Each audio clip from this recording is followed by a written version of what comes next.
Yusuf Murangwa, Country Representative, UNFPA, Dr. Delakin, distinguished guests, ladies and gentlemen, good morning. Good morning. Good. That's some good energy to start with. My name is Annette Ngizerwa, and I'm very happy to be here as the moderator of today's session. But before we begin, I would like to ask a quick question, of which I will need to give a brief introduction to you. 30 years ago, at a time like this, people sat to discuss the need and urgency of reproductive health and rights.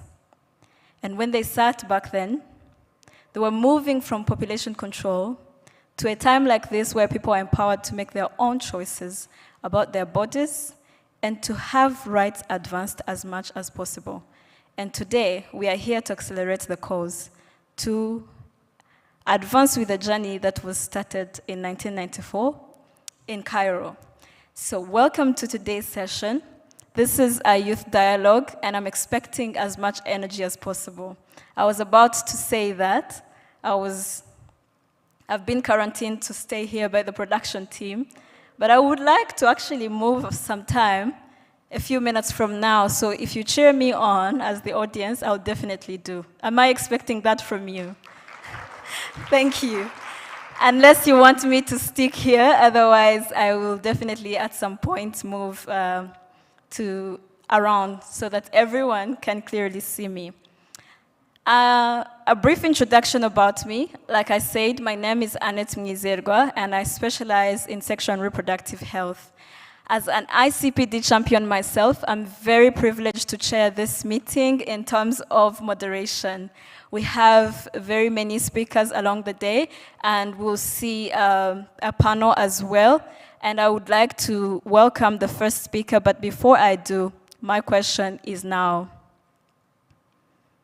30 years later, whether you were there or not, what are you doing to accelerate the program of action of ICPD30? And I don't need an answer. That's a question of reflection. I just want you to reflect and know what are you doing individually as an organization to accelerate the program of action of ICPD30.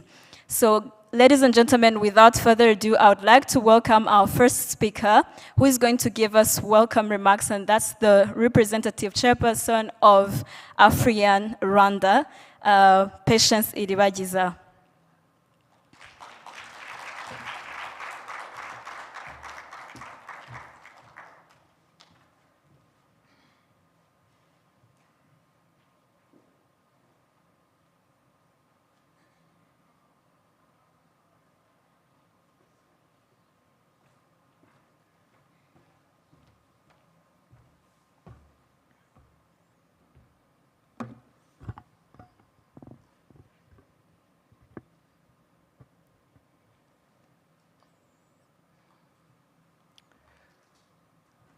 You might be surprised. Yeah, I'm here on behalf of Patience, like the moderator mentioned. Dear Honorable Minister of Finance and Economic Planning, Permanent Secretary of Ministry of Gender and Family Promotion, representatives from different ministries, UNFPA country representative, African East and Southern Africa Secretary General, Afrian Rwanda country chapter staff, youth-led organizations, ICPD champions, distinguished guests, good morning. My name is Anastase Ndagijimana, and I'm the first vice chairperson for board of Afrian Rwanda. And it is with a pleasure and honor to welcome you all for this ICPD30 high-level multi-sectorial intergenerational youth-led dialogue. This moment marks another milestone in our shared commitment to advancing people-centered development agenda inspired by the enduring principle of ICPD program of action. Before I get any further, I would like to extend the greetings of the African Rwanda country director, who unfortunately couldn't be here with us today due to other work responsibilities.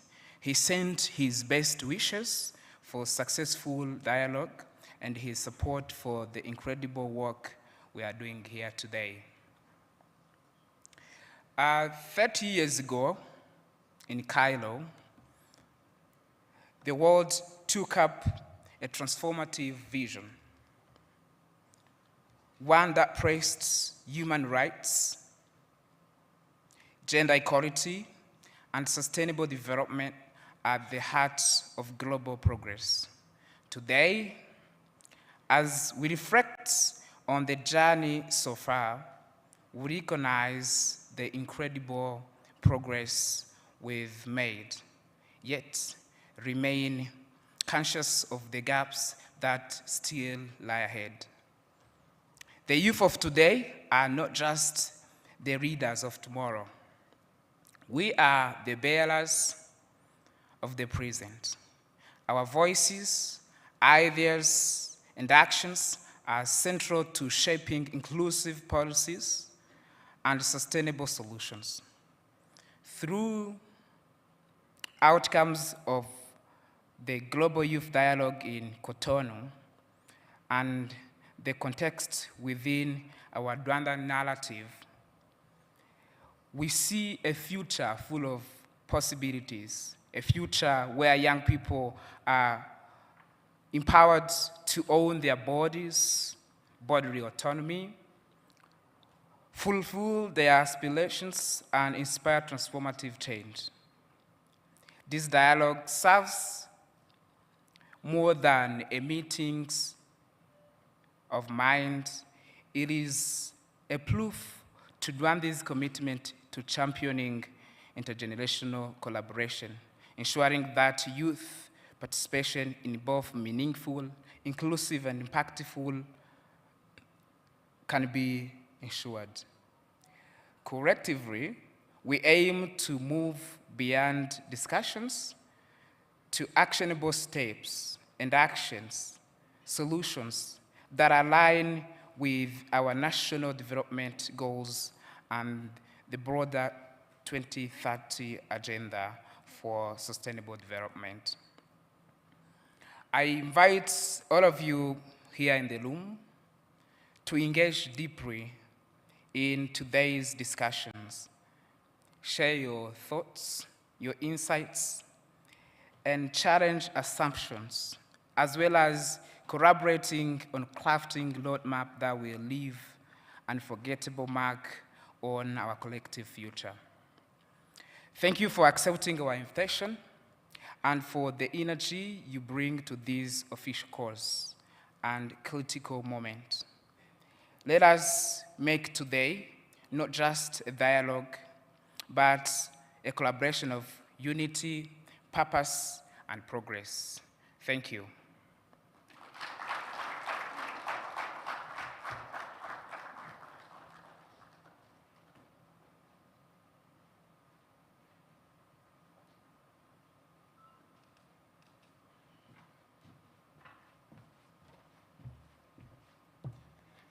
Another round of applause for Anastase, please. Thank you very much, Anastase. And now, Honorable Minister of the Ministry of Finance and Economic Planning, the PS in the Ministry of Gender and Family Promotion, Ms. Batamuriza, you're welcome here, and we're about to advance into the actual welcoming remarks. Opening remarks from our very own country representative of UNFPA Rwanda office, Dr. Delakin. A round of applause.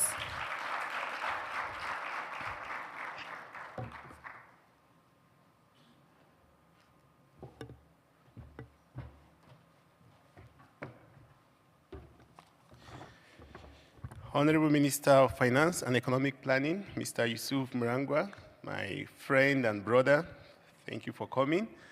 Representatives of development partners here present, the representative of E-Trade, the World Bank, other UN colleagues, representatives of civil society organizations, representatives of African and ICPD youth champions, youth leaders here present, members of the media, distinguished guests, ladies and gentlemen, Maramutse. Okay, yeah, so I'm very excited to be here to see this group of young people gathered here. And especially for the presence of the Minister of Economic Planning, because we know that without proper economic planning, everything that we discuss might not be well captured into the central plans of government if we don't articulate our points very well and present it to that ministry. So we're very thankful for the minister for finding time out of his busy schedule to be here with us, in spite of the fact that this is a very busy time all over, even here in Rwanda. And again, it's a Friday where some people have already started their weekend. We apologize for that, and we've gone through a lot this year, even though we've come out triumphantly. We've had 2 disease outbreaks. We've had, the national elections that also took attention of the government.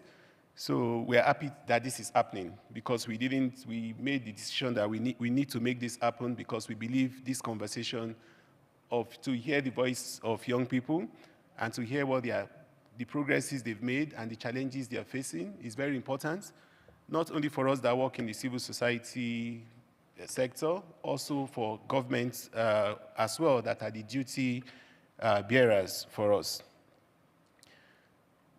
So it's inspiring to see such a diverse group of individuals gathered here today. In addition to the policymakers that we have youth advocates. Many of you have met at different fora.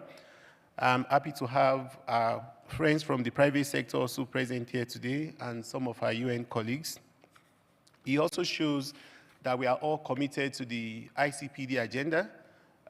The president of AFRIAN, the representative of the president of AFRIAN spoke earlier on about how the ICPD30 started and some of the conversations that have been going on amongst young people around the ICPD issues. But I believe that the fact that we have diverse people here also demonstrates the commitment that we have to achieve the goals of the ICPD plan of action. Again, I'll use this opportunity to thank the Ministry of Finance as an entity for the leadership in Rwanda's development agenda and for recognizing overall the role that population dynamics play in achieving sustainable development. I would also like to thank our young people, the African Youth, the Africa Youth Network on Population and Development here in Rwanda, we call them AFRIAN for short, for their commitment, for their leadership in making sure that youths are not only part of development, but their voices are also being heard at all levels, and for making sure that they are champions of that in the polity here in Rwanda. Many of them advocate tirelessly. Anytime they meet us, they tell us about the issues they are facing and how they want us to respond to their needs, not just the things that we want to do as development partners. I would also like to thank my colleagues in UNFPA for making sure that this happens, even though it's at the 11th hour, and we've all gone through the whole thing throughout the year, but we are grateful that we are able to organize these events to make sure that we can hear the voice of our young people. So this is not just a meeting, it's actually a critical platform for us as stakeholders to converge, spark meaningful conversations, and drive investment in the ICPD agenda. It's an important opportunity for us not only to acknowledge the progress that we've made, but to delve deeper into the challenges that our young people currently face and how we can rally around these challenges to expand the networks of people that we have that would help us achieve the solutions that we want to see to the issues that we face. Like the moderator said earlier on, the ICPD program of action was adopted 30 years ago in Cairo, but it marked a significant turning point in the way we approach population and development issues globally. I would like to emphasize at least 3 of those principles that the ICPD program of action was based on. The first is that it places emphasis on human rights. So most of the things we talked about is not because they are fanciful things, we want to talk about them to feel good. It's because they are actually at the center of our existence as human beings. And these rights include reproductive rights. That reproductive rights is actually at the center of development. Whether you want bigger population or more moderate population, it's a rights issue, and you cannot do that without addressing the appropriate reproductive rights that you need for your context. It also emphasizes that individuals, especially women and girls, have the right to make informed choices about their bodies and their reproduction. The program of action also lays emphasis on the need to empower women and girls as the essential ingredient to achieving sustainable development in the country. It calls for eliminating all forms of discrimination against women, ensuring their access to education, healthcare, and economic opportunities. And Rwanda is actually leading in this regard. This data is out there on how women are empowered and they are part of the day-to-day, not only political decisions, even the economy of the country. So we hope that more other countries can join, and we'll also strengthen what we have in Rwanda. One of the key shifts that the ICPD program also brought into focus is for us as humanity, as governments, to shift from the focus from demographic goals to individual well-being. It emphasizes the importance of meeting the needs and aspirations of individuals. And there's something back home where I come from, when anytime government comes with their annual report of, say, oh, our GDP is growing at so-so percentage points, and people are like, oh, the GDP is growing, but my own pocket is getting smaller. So this is to show that even though we are making progress at the macroeconomic level, it's important for us to focus on the needs of individuals, because the whole cannot be okay without the individuals also being part of the whole. But the ICPD program of action didn't only just talk about these principles, it also made recommendations that governments and everyone should follow. One of them is that the ICPD program of action calls for universal access to comprehensive reproductive health services, including family planning, safe motherhood, and prevention of and treatment of STIs. It emphasizes the importance of providing comprehensive sexuality education to our young people. And as I'm reading this recommendation, I'm so happy that I'm in a country where this is not an issue. I'm in a country where it's not a taboo to talk about CSE, because I've been to places, trust me. I've been to countries where you cannot even talk about gender issues. And my colleagues know those, and some of you might know the country that I used to work before I arrived to Rwanda. So I don't take these things for granted. When we talk about the enabling environments, I really appreciate what we have here in Rwanda. And yes, we'll continue to support the system to continue to, to make sure that we provide these services, to work with governments to make sure that the services are provided to everyone. The program of action also recognizes the complex interrelationships between population dynamics, economic development, and social progress.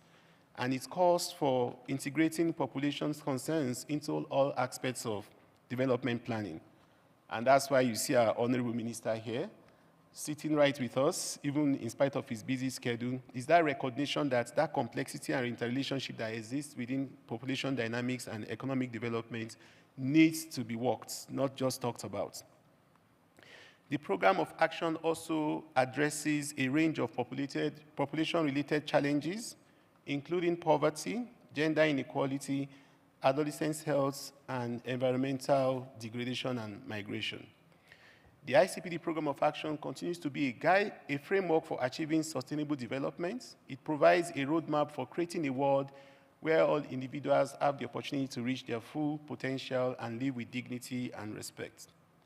Today, 3 decades after Cairo, we must celebrate the significant strides made in advancing sexual and reproductive health and rights in Rwanda. Maternal mortality has decreased significantly. access to contraception has increased, and efforts to address gender-based violence have been intensified. So I'm happy to also recognize the presence of the Permanent Secretary of the Ministry of Gender, who is representing the Honorable Minister. And she's been a friend of the House, and we've worked together over the years to make sure that gender issues are really at the front burner of what we do. So thank you very much for coming as well. We must also acknowledge that disparities still persist in spite of all the effort that has been made. We have disparities almost everywhere in the world, but because we're in Rwanda, we'll focus on our own issues here to solve our issues first. And we know that some populations, including young people, continue to face barriers in accessing essential services. But again, I was telling somebody this morning, they were asking me, how long have you been in Rwanda? I said, okay, since April. And they were like, oh, how are you settling in? I said, I'm settling in well, but I think I'm aging faster than I was where I was before. They asked why. I said, there's so much work to do. Because before you think about anything, the government is almost ahead of you. It's one of the few countries where government is actually thinking faster than the UN or any development partners. Before we started talking about the challenge that young people face in accessing sexual and reproductive health, I read in the news that the Honorable Minister has presented a bill to Parliament already to address that issue. So I was like, okay, our work is done. So I'm really very grateful for the work that the government is doing. I think they need a round of applause. Because we need greater urgency to ensure that everyone has all the resources and the agency they need to make informed choices about their bodies and their lives. The ICPD30 provides a unique opportunity to build on this momentum of government, to hold ourselves accountable, both as development partners, even as young people, and to chart a course for the future of population and development beyond 2030. I talked earlier on about some of the indices that we had that are, we've made significant progress, but we still have some challenges. And when I met the Minister of Health a few weeks ago, I was amazed that he has actually set a target that is even higher than the target of the SDG for all countries on maternal mortality. And he wants to achieve it before 2030. I was like, okay. So I have no advocacy to do. Mine is just to make sure that, we can also play our role in supporting government to achieve that. I think for me, that's inspirational leadership, and it's something that reflects the entire government system in Rwanda, which I'm very, very proud of and passionate about. So UNFPA and as an organization, we remain steadfast in our commitment to continue to support government of Rwanda in its efforts to achieve the ICPD agenda. We will continue to collaborate with all 9 ministries under the leadership of the Ministry of Economic Planning and Finance. And again, to thank the Honorable Minister, I think when we were having, a few weeks ago, we were having meeting between, I think when the NST2 was being presented to all development partners in Rwanda, and people were talking about priority, which one are we prioritizing? The minister said 2 things, that we can prioritize everything, but number one priority is health and agriculture. We cannot prioritize them out of the national plan. And I said again, my work is done. I don't even need to do any advocacy to government anymore. So thank you very much, Honorable Minister. You see, Rwanda is a paradise to be when you work for the UN. Because in many other countries, you'll be the one steadfastly to say you don't want health to be missing, you don't want reproductive health to be missing, you don't want youth issues to be missing. But in Rwanda, they are there. They're just telling you that, partners, this is what we want to do for our people. Come to support us in what we want to achieve for our people. So it makes everything so easy. And that's why I'm growing older, because I'm running after government all the time, because they are way, way ahead of us. And I'm very serious with this, actually. Not because the minister is here. This is something that, we've all lived, and I'm happy to be in Rwanda.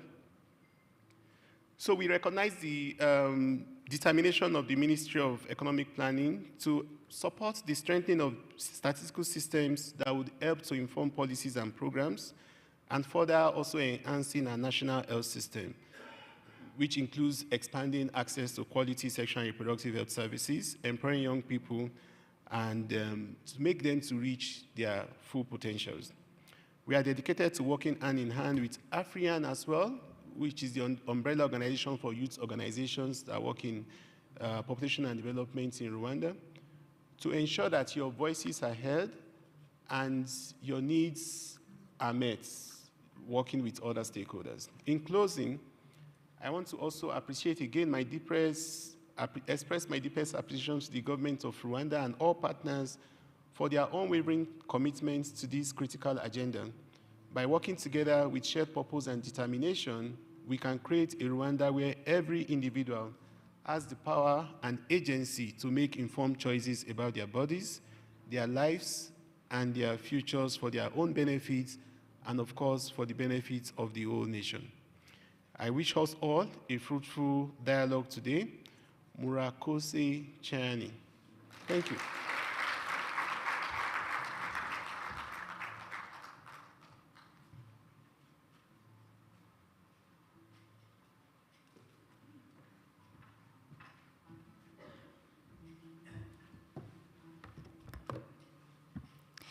Murakoze cyane, Dr. Adelakin Olugbemiga. Thank you so much for your address.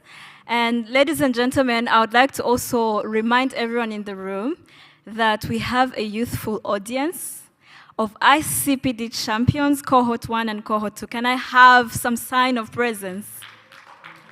Youth. Absolutely not it. I am not taking that one. So can I have a sign of presence from the cohort 1 and cohort 2 of ICPD champions? Again, something to show us that you're in the room.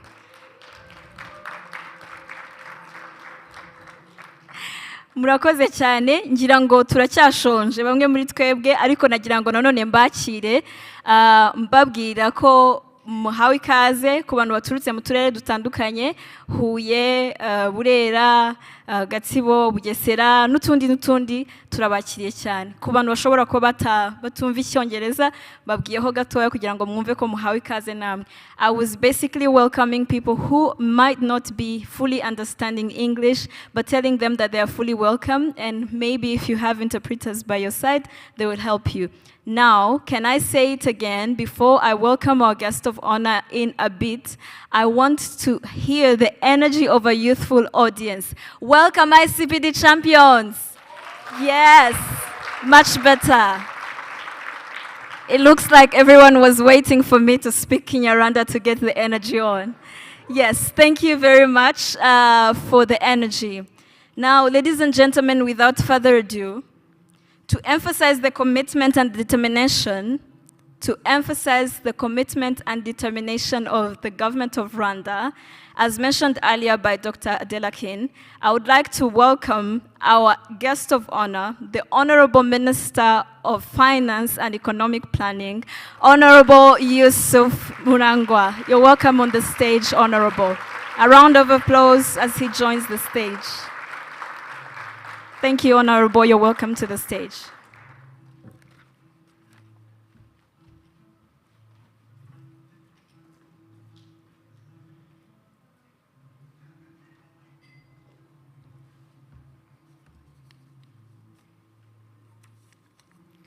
Yeah, thank you very much. Thank you very much. It's good to be amongst very many young and active people, leaders of the future. UNFPA country director and my friend, Dr. Adelakin, thank you for being part of this and also inviting me.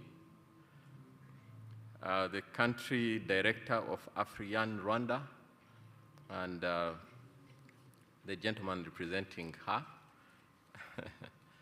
and government officials. I've seen a number of government officials here. I've seen representatives of development partners. I've seen the World Bank. I've seen other institutions as well. Young people and leaders of the future, distinguished guests, ladies and gentlemen. It's a pleasure to be addressing you today in this ICPD30 high-level youth-led event. The youth-led event is the key word here, youth-led event. It's very good, as I said at the beginning, to be amongst young people that are already demonstrating capabilities to take leadership going forward of development of our country. In 2014, Africa heads of states at the African Union Summit, including Rwanda, endorsed 88 commitments of the Addis Ababa Declaration on Population and Development. Last year, in preparation of the 30-year celebration of the ICPD, we submitted a report to the African Union on the progress made against these commitments. The report recognized that as a country, we had made significant transformation over the last 2 decades. Our population has grown steadily, and fertility rates have declined from 6.1 to 3.6 in 2022. I hope young people will want to be familiar with these indicators. These are very important indicators, especially for empowering young people.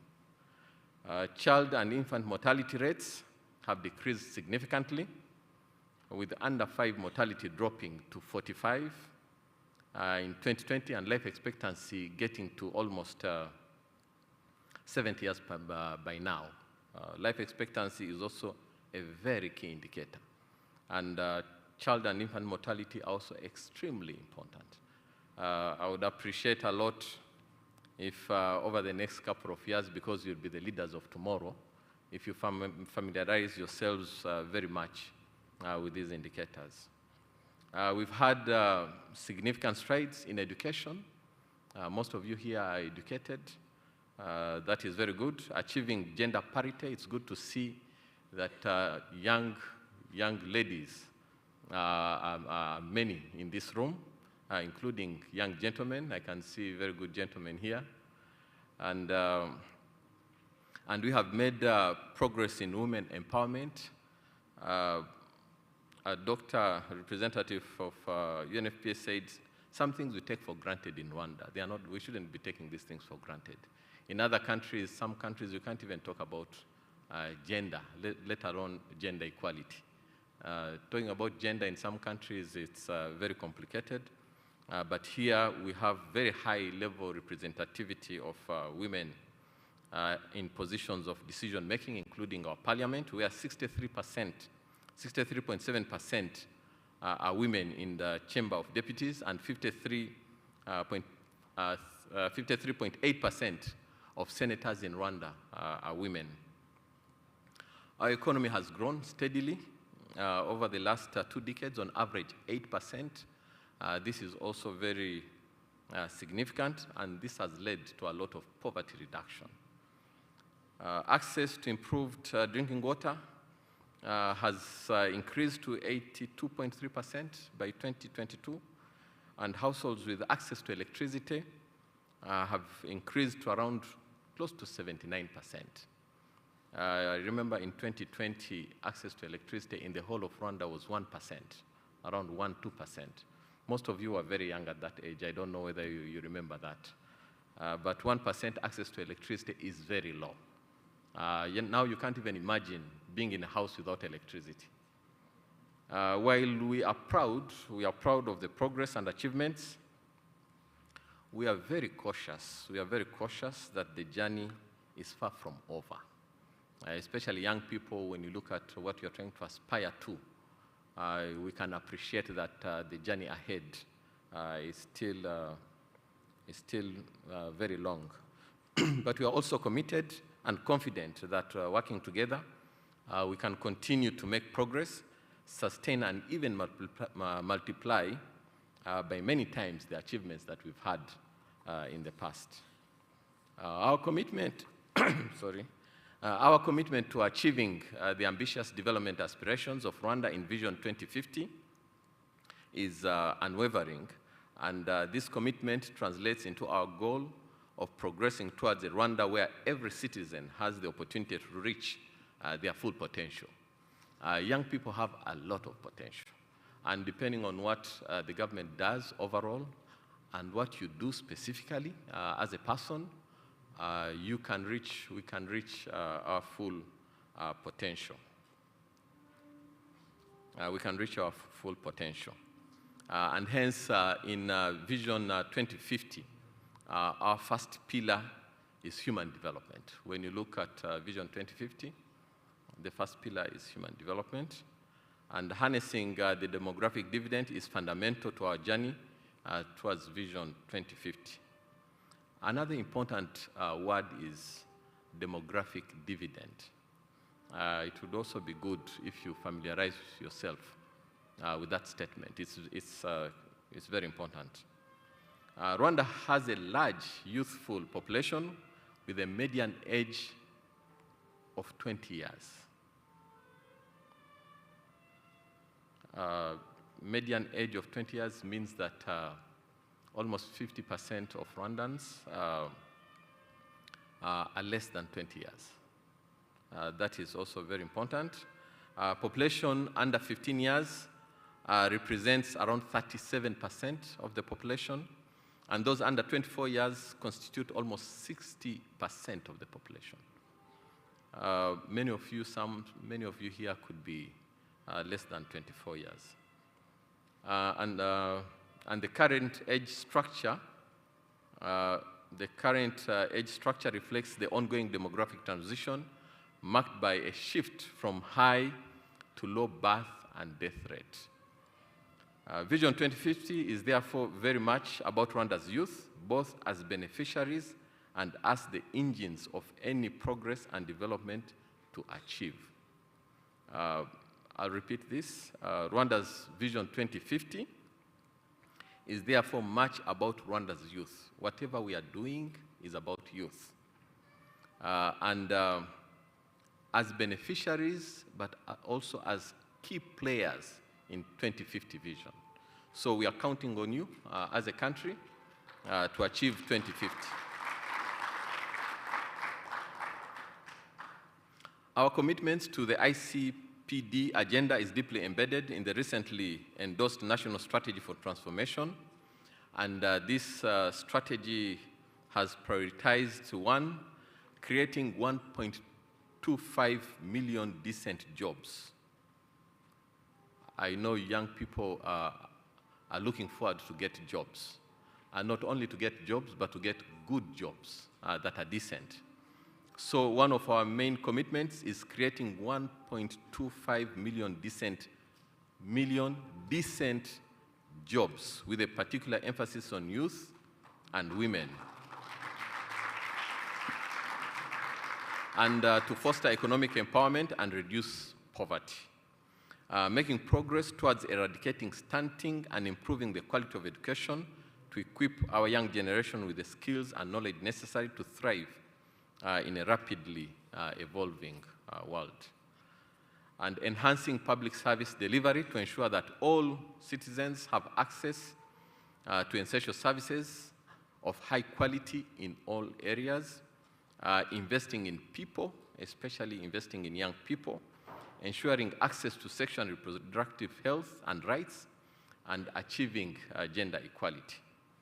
As I draw towards the end of my remarks, allow me to emphasize that youth-led intergenerational dialogue on ICPD30 underscores the critical role of youth in driving the ICPD agenda forward by amplifying their voices to accelerate progress towards achieving the ICPD program of Africa and the Sustainable Development Goals. We believe in the importance of partnerships with youth-led organizations like AfriYan, among others, and encouraging collaboration at all levels and sharing experiences and best practices to address the complex interplay of population dynamics and development.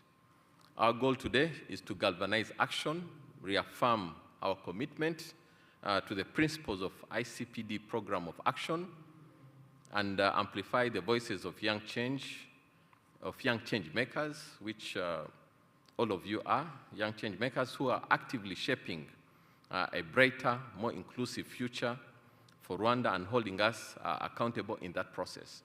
As you know, Rwanda, we've decided from leadership to whole of government to everyone to take our responsibilities seriously, but also to hold each other accountable. In the future, as you take up leadership roles, you should expect to do two things. One, to do what you're supposed to do, but also to be accountable and to hold each other accountable. It's only then that we'll make the progress that we want to achieve. I want to end by thanking the organizers for convening this important forum and call upon all of you to actively participate in the discussions, ensuring that beyond today, we all realize how pivotal our contribution is to the full realization of this agenda. Together, we can build a more inclusive, equitable, and sustainable future for all in Rwanda. I thank you very much.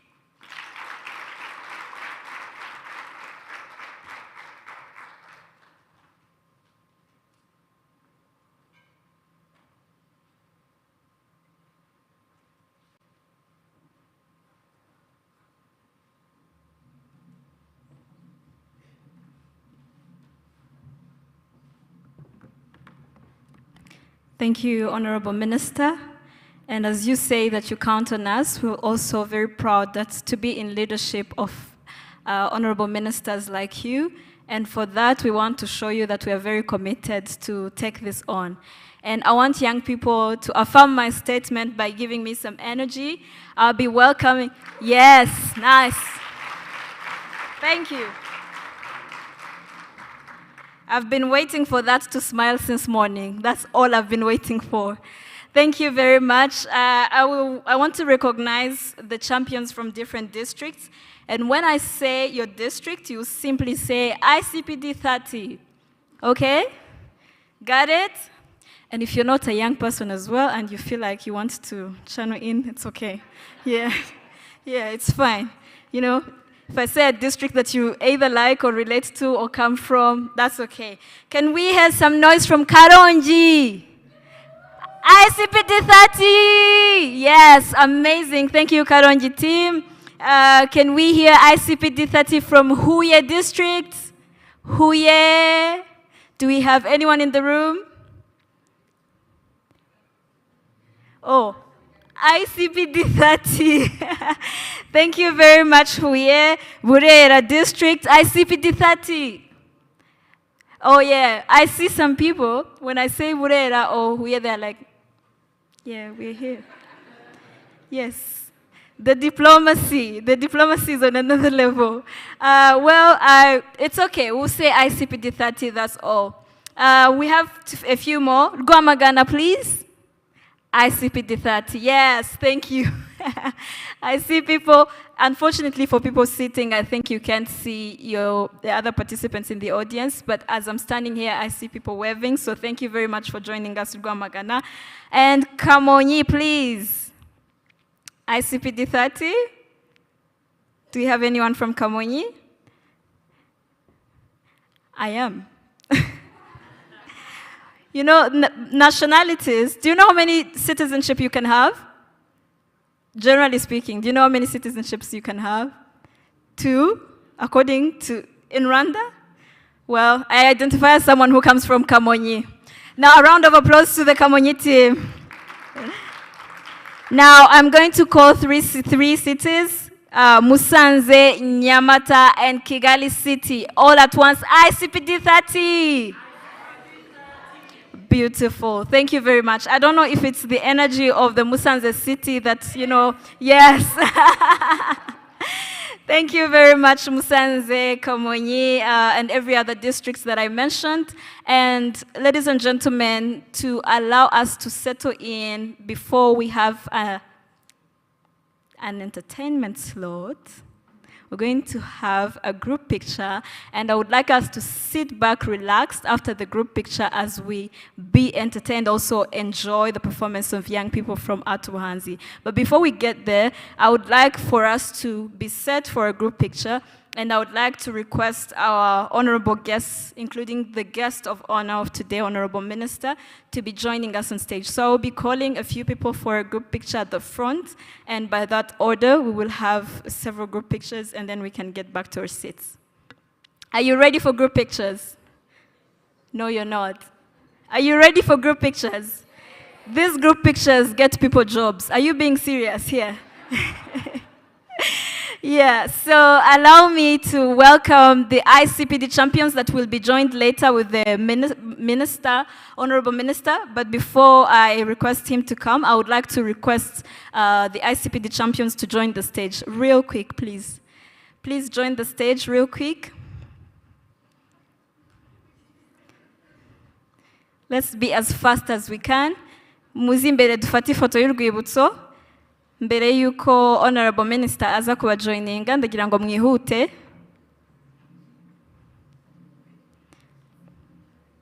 The technical team can support on where they can stand.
Now, wait, do we have the technical team? Do we have the team set up? Now, ladies and gentlemen, help me welcome on stage. I will call them one by one. Let me start with the representative of HRED. Please join the picture. And then up next, may I welcome Dr. Delakin, the country representative of UNFPA. May you please join the picture.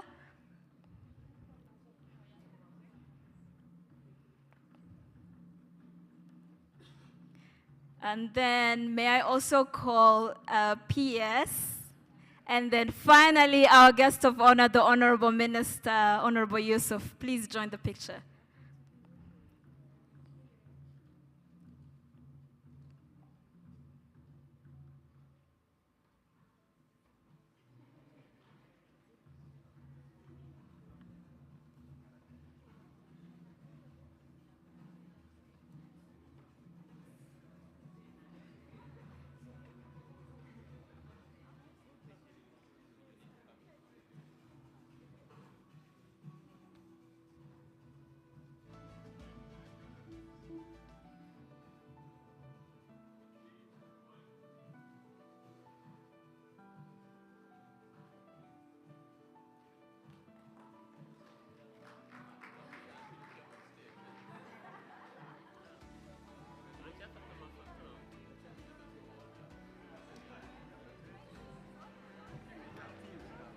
Amazing, amazing. I see the team connecting.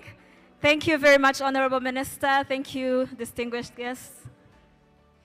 Thank you for taking pictures with the champions. And along the day, we will have more pictures. We allow some time to network. No worries. I see selfies being captured. That's what happens when you meet young people.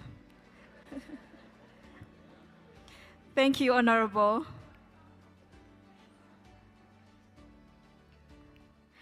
Now, ladies and gentlemen, in the same energy, smiles and cheers, we are going to welcome an amazing team that is going to give us a performance, and that is none other than the Art Ubuhanzi. A round of applause.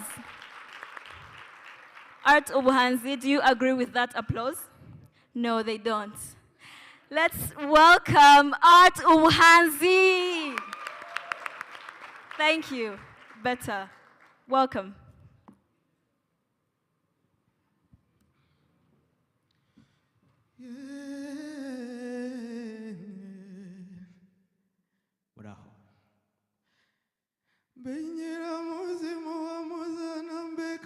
ntazimira yambaye ingwe y'umwezi iyo umwijimira ryana yuwe ngwinurare waramutse baguhezere w'inkwere sinywa amazi ndakurahiye baguha amata w'inkwere sinywa amata ndakurahiye nimuyatereke ndayanywa nshyuye inka ku kazuba ka kibera inka yehe mbengarambe nguhiki ndekiki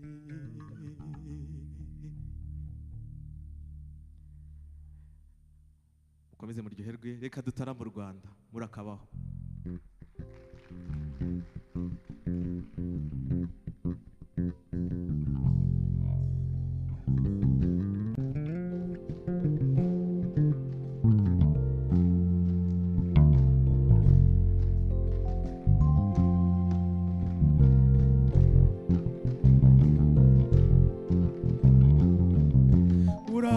Rwanda yacu uraho Rwanda nziza yiyenga uraho rwatubyaye uraho rwagasa ayiyenga nugera iburera urora ibiru ayiyenga naho ibwana mu kare hari kamino ayiyenga uraho ugera i Rwanda uzazuhara ayiyenga mazura ruroti maragahi ayiyenga uraho ibwana mu kare hari kaminu ayiyenga yemaze murambi harana ayiyenga uraho mama ndata mama shenge mama wewo kabaho we ngwino nkwiyihoreze nyabusa wishirira agahinda ndagukunda ntawuryarya wemere yuko ngukunda pe umutima wanjye nturamirwa jewe nzapfa nkwikundira mama ndata mama shenge mama wewo kabaho we ngwino nkwiyihoreze nyabusa wishirira agahinda umisitanze kamamuro ngwino rararara ni ku mutima ugutekereza watera intambwe intege zikagwa mama data mama shenge mama we wokabaho we ngwino nkwiyihoreze nyabusa wishirira agahinda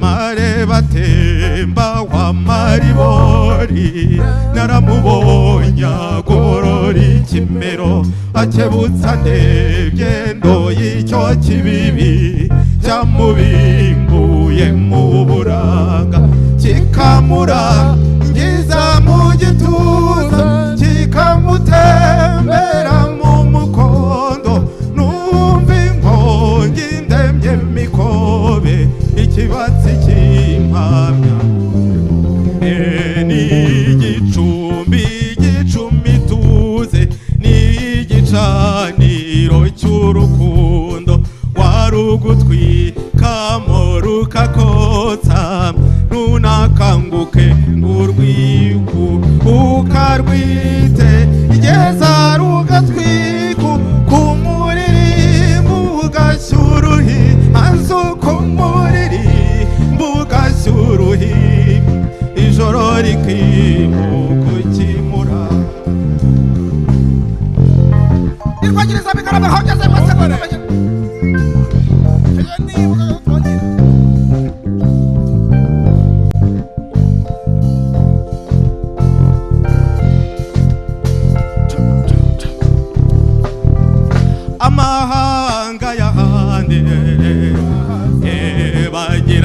ni beza ye baraduhiga ubutwari bakaduhiga ubukungu ese ko baduhiga umurava ubwo twazabajya hehe ngo twazaba jya twaza mwakwirwa he ko twaza twambaye none twaza ngo twazaba jya twaza mwakwirwa he ko twaza twahize none twazaga ko muvuga bataraza ye byabikwerere by'amasonga n'abashumba b'inyambo ye n'abinyana z'amagaju ese no mu byivugo byinshi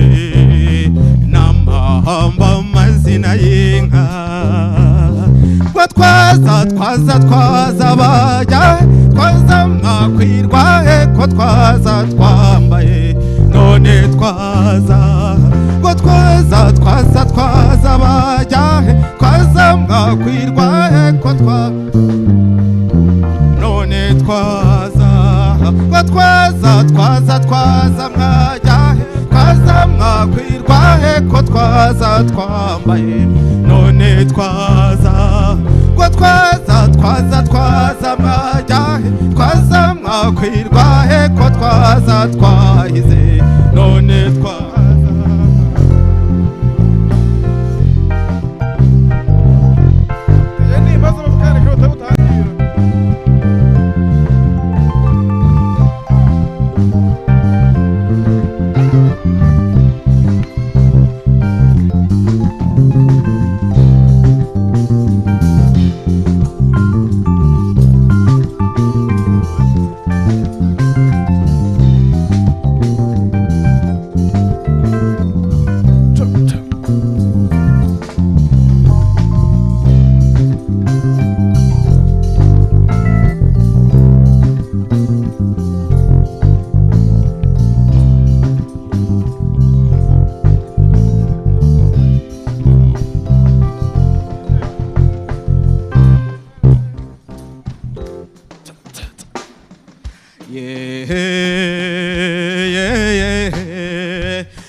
ni muberwe bakobwa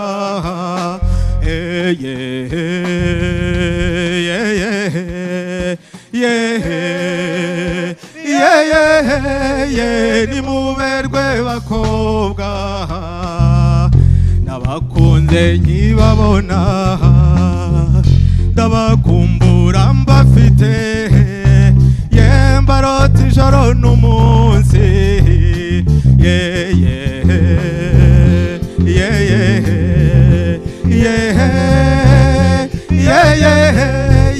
ni muberwe bakobwa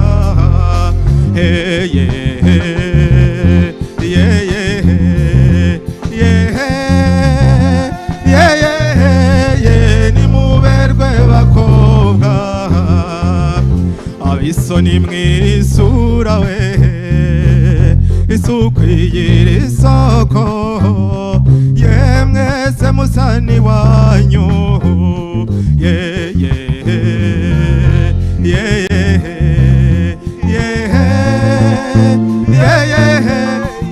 ni muberwe bakobwa.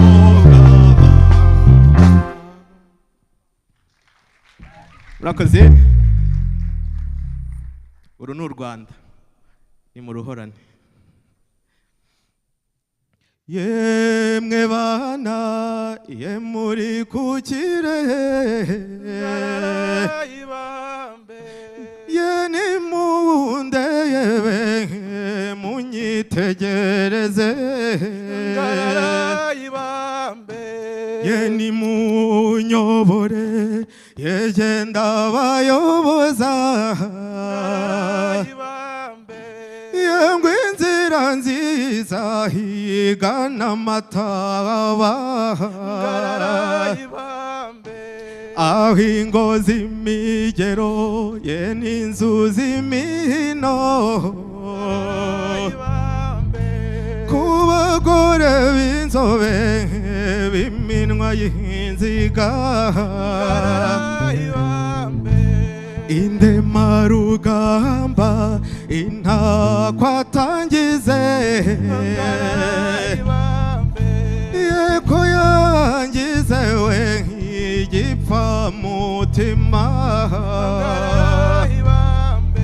yeko yansasira ari ntabyahi maze akansegura ari nta musego yampaye ineza engwa mparusanga yerutebeza cumu n'inka ya nkusi ngwimboneza mihigo n'inka ya muranga nahinyagira abahizi n'inka ya nkusi cyo nimunyobore yegenda bayoboza cyo nimunyobore kundemarugamba nimunyobore yegenda bayoboza cyo nimunyobore kundemarugamba indemarugamba intakwatangize urya yangize we nk'igipfa mutima urya yansasira ari ntabyahi maze akansegura ari nta musego cyo nimunyobore engenda bayoboza cyo nimunyobore kundemarugamba gararayibambe cyo nimunyobore kundemarugamba gararayibambe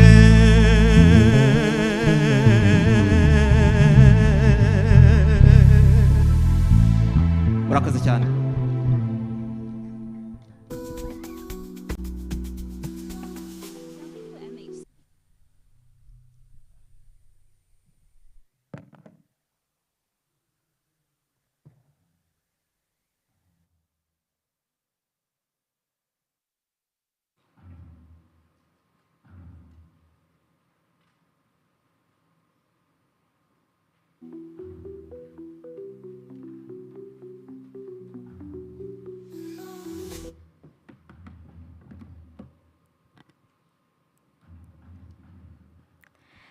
Thank you very much, Art Obuhanzi.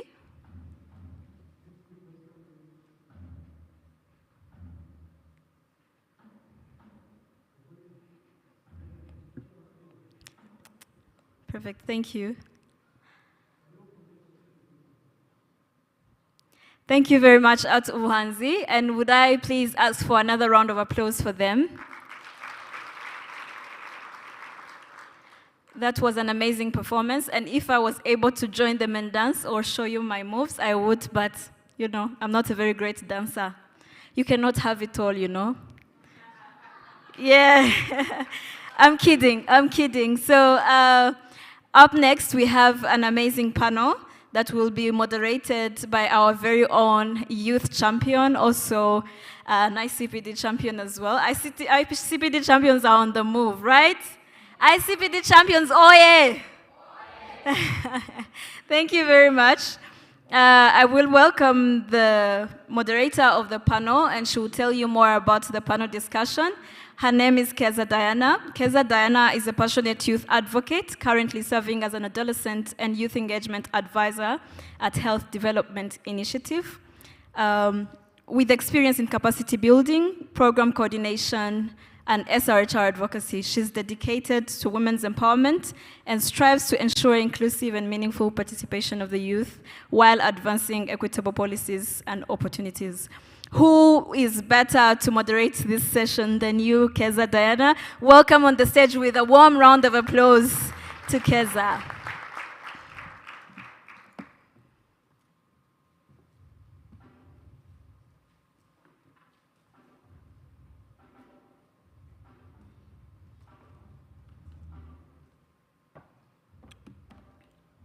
Thank you so much, Annette. I won't talk more about myself because obviously you have heard about me from Annette. So I'm so privileged and so happy to be with you here today because I usually am so excited when I'm around people who are so youthful and people who understand the importance of youth empowerment. So to start off, we're going to have a very good panel. And this panel will be an intergenerational panel, and it will help us in bridging the gap between generations and different sectors. So different people from different sectors will be represented, and it will be a platform to share and exchange ideas and strategies on how we can implement and accelerate the implementation of the ICPD program of action. This panel, we will have youth leaders, different government representatives, and members of the civil society, but we won't also forget development partners. So the panelists will address the critical role of youth engagement and their meaningful empowerment and engagement in decision-making, and they will also tell us some of the innovative solutions that are currently available in Rwanda to help the youth become more of the key actors in national development. So to start off, I will invite our dear panelists and from the youth and everybody around the room, please let us welcome them with enthusiasm because it's what they deserve, okay? Can I have a thumbs up if we agree with me?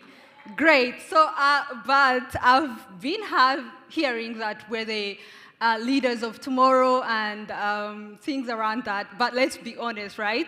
We are the leaders of today. We are the leaders of the present, right? Yeah, so we will start by making change right now. So on our panel, we will be joined by Dr. Athanase Rukundo. Dr. Athanase Rukundo is a distinguished medical doctor and public health specialist with a Master of Science in Epidemiology, with over 9 years of experience in global health and public health. He has dedicated his career to advancing reproductive health, maternal, newborn child, and adolescent health with particular focus on SRHR. Can we give a round of applause to Dr. Athanase Rukundo? I need more than that. Thank you so much. So up next, we will be having Mr. Tadeo Talemwa from the Ministry of Youth and Arts. So the youth in here, can I have some round of applause for for Tadeo Talemwa, sorry. So Tadeo is currently the program manager of Kimisagara Youth Center under the Ministry of Youth and Arts. He combines passion for leadership, entrepreneurship, and social impact. This has influenced his journey. He worked for the government, private sector, and different international organizations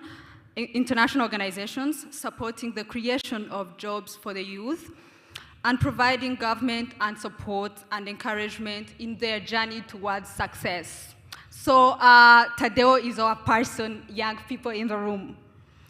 So up next, we will be having Gerardine Umutesi from Imbuto Foundation. Can we have more? I feel like we are having a discrepancy in the enthusiasm that we promised to give. So Ms. Gerardine Umutesi is the Deputy Director General in charge of institutional development with over 18 years of experience. She currently works at Imbuto Foundation.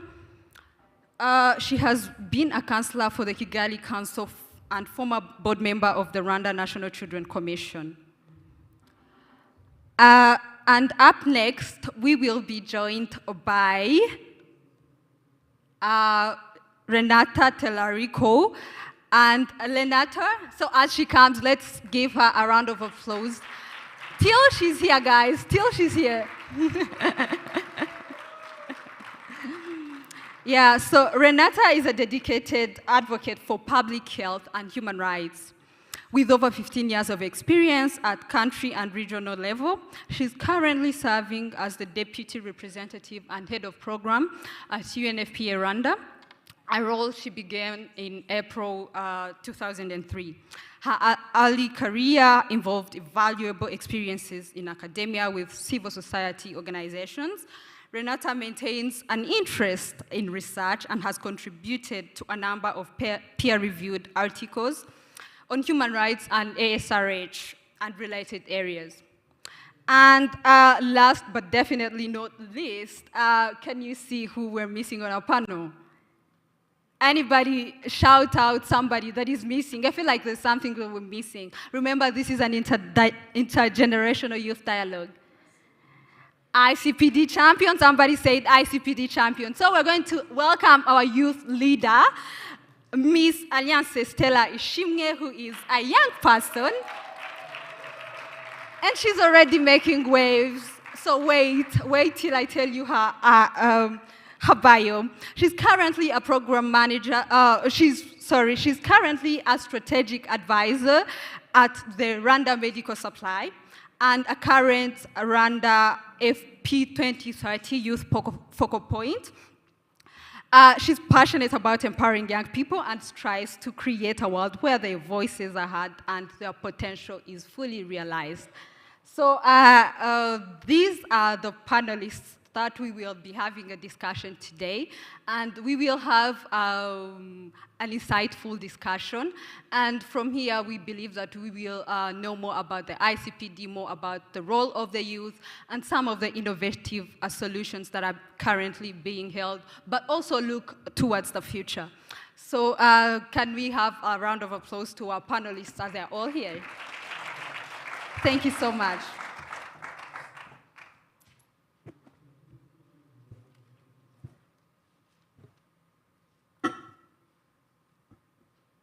Thank you once again. So to start and cement our panel discussion, from the morning, since morning, we've been hearing more about the way Rwanda has made significant progress towards the implementation of the ICPD program of action, especially on the commitments that Rwanda has made.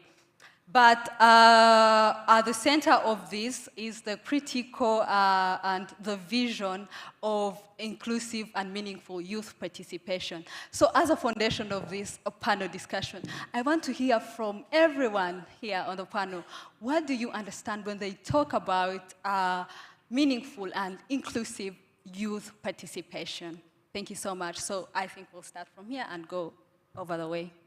Thank you very much for the opportunity to be here in this panel. Without disclosing my age, let me say that I've worked in this area for quite a while. And I think at the beginning of my career working as youth advisor,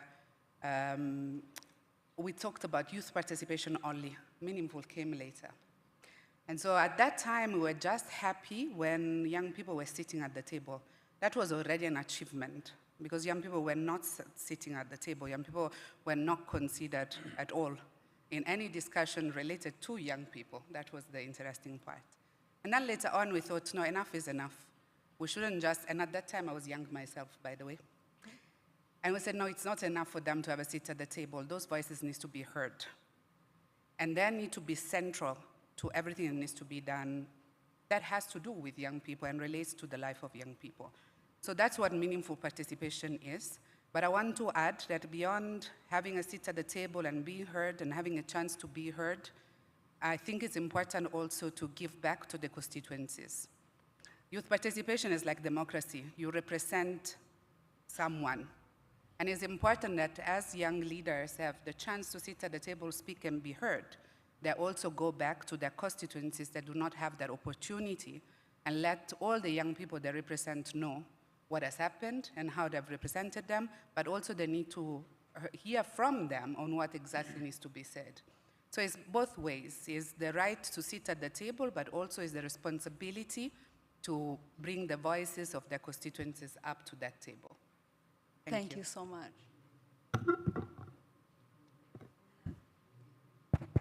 Good morning, everyone. Can you hear me? Yeah. Thank you so much for the question. And before I respond to that question, I would like to convey the message from our First Lady of Rwanda, who is the chairperson of the Imbuto Foundation, who likes really young people. I will respond your question based on her philosophy, which is a seed. So at Imbuto, we believe that a seed well planted and nurtured grows into a very healthy plant and a very giant one. And if you were born in this country, you were working in this country, you remember that in 1994 when the ICPD was conceived, this country was really having a genocide, and we started from a country that was like from zero. Who could believe that today we are here? It's because of the youth participation. So from the DNA of this country, we believe that youth participation is very important in rebuilding this country.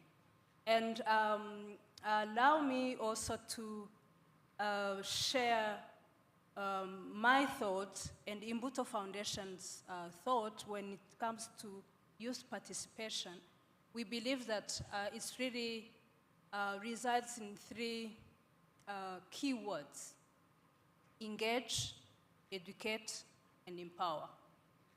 We need to engage young people, so the youth participation should engage young people in the first place, because there's nothing for youth without youth.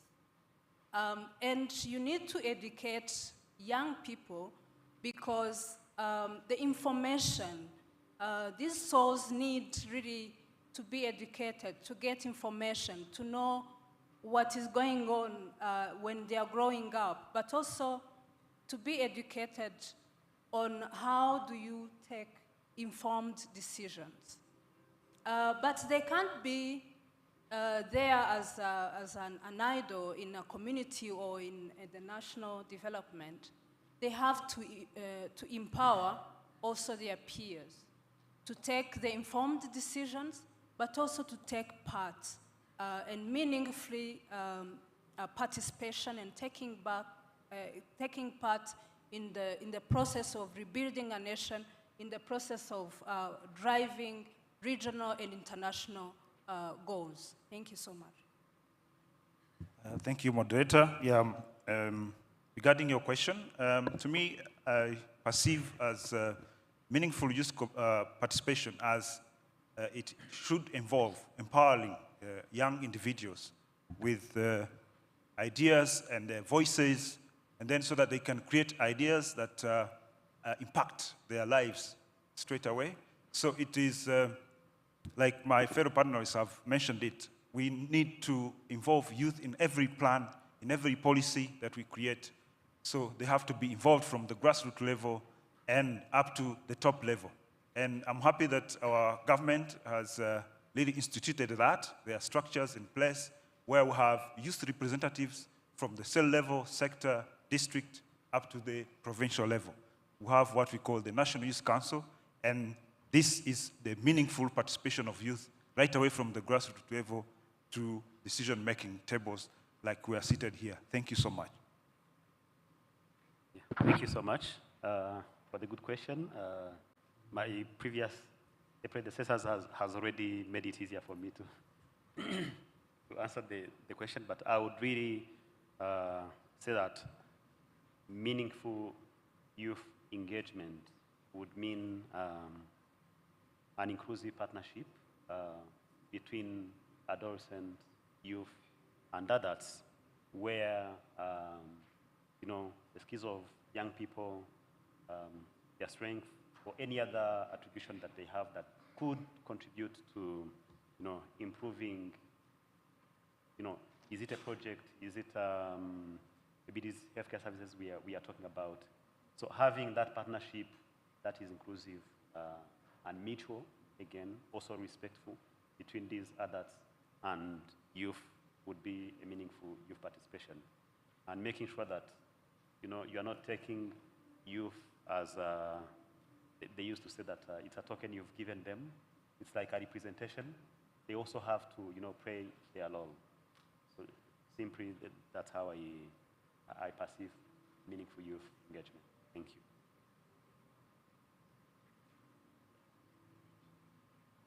Thank you very much.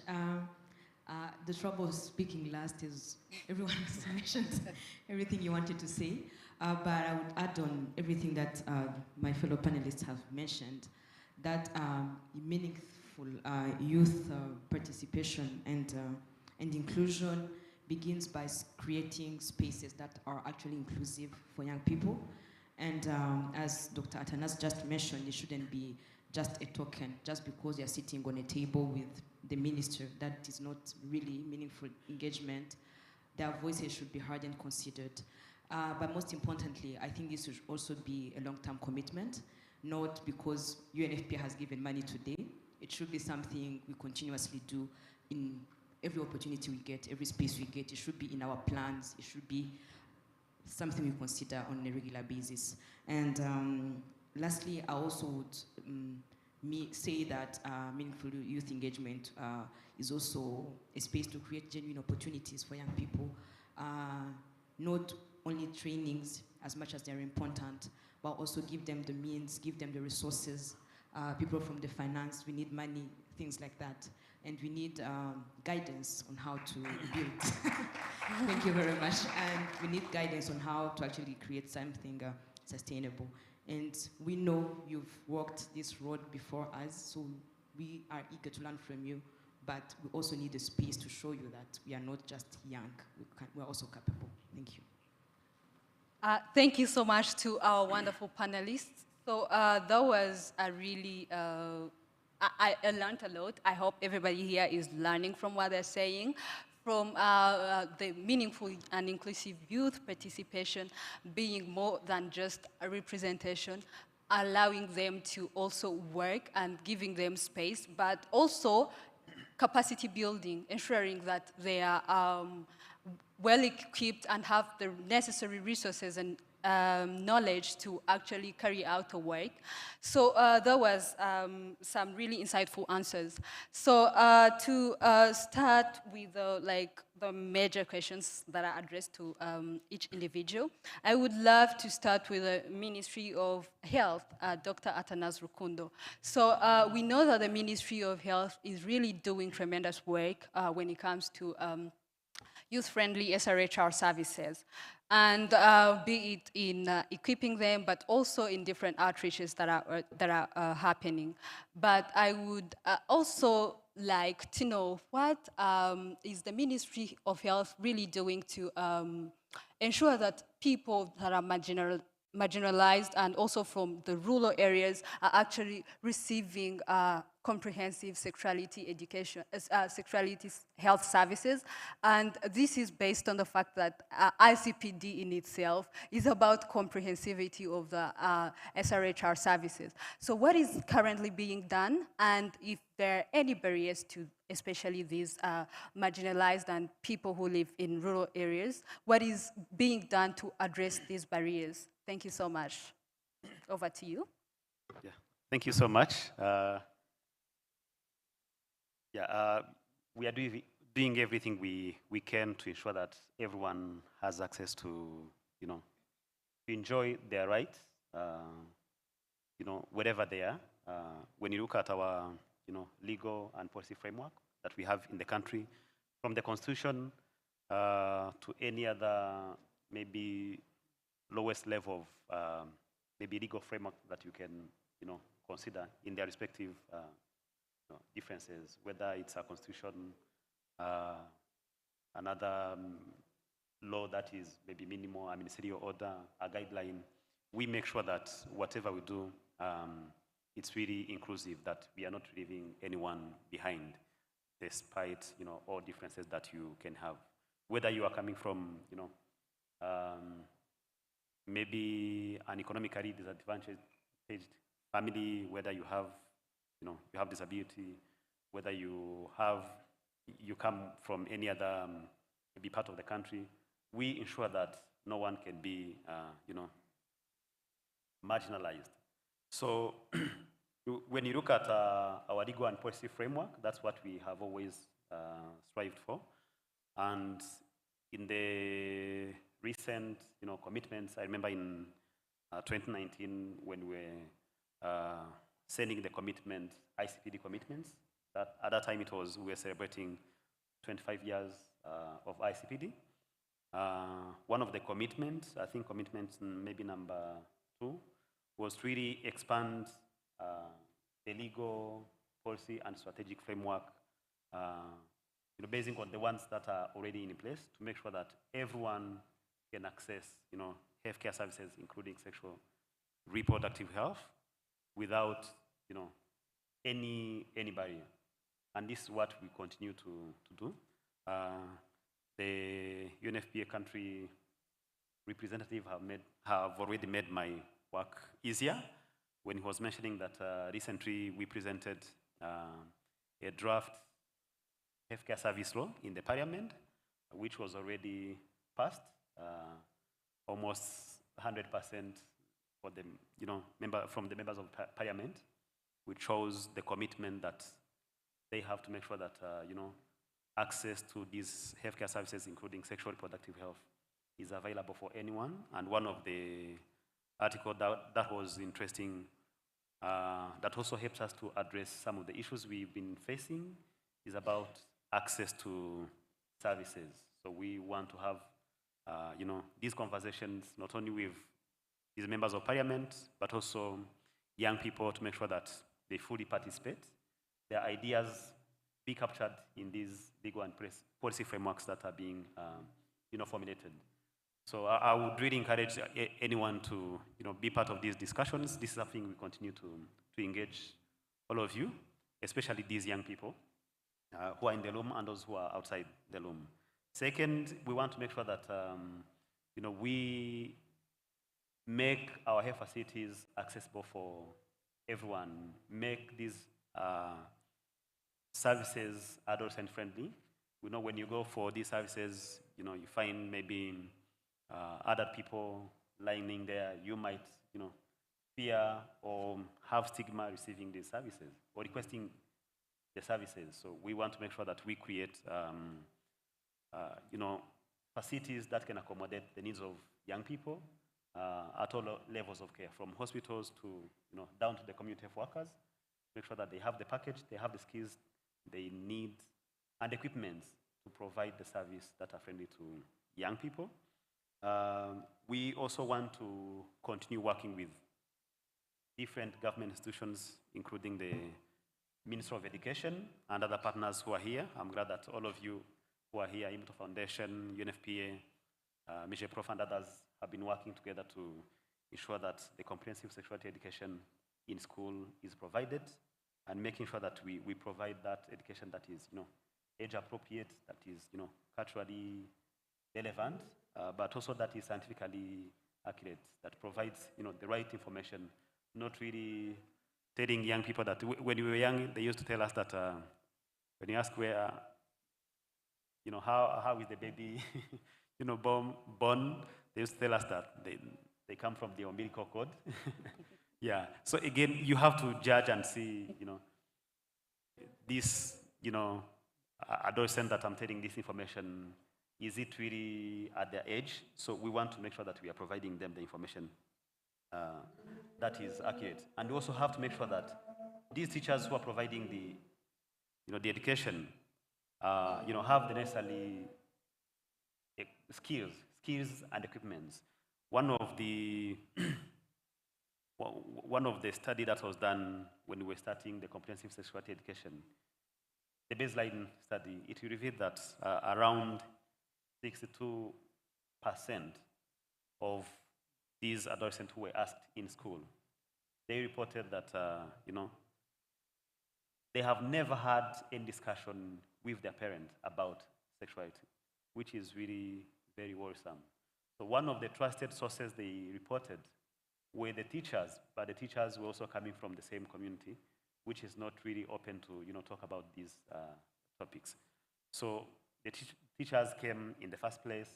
We had the young people who were trusted, but did not have the information. So we want to address all these gaps. We want to work with young people, to formulate the messages in a way that is, that they can understand. Maybe how sexuality education was provided 20 years ago is not the same way we are not going to provide it. At that time, we didn't have mobile phones. These days, we have smartphones that you can, design, content that is, that can be delivered in their own way. So we want to make sure that we are providing that.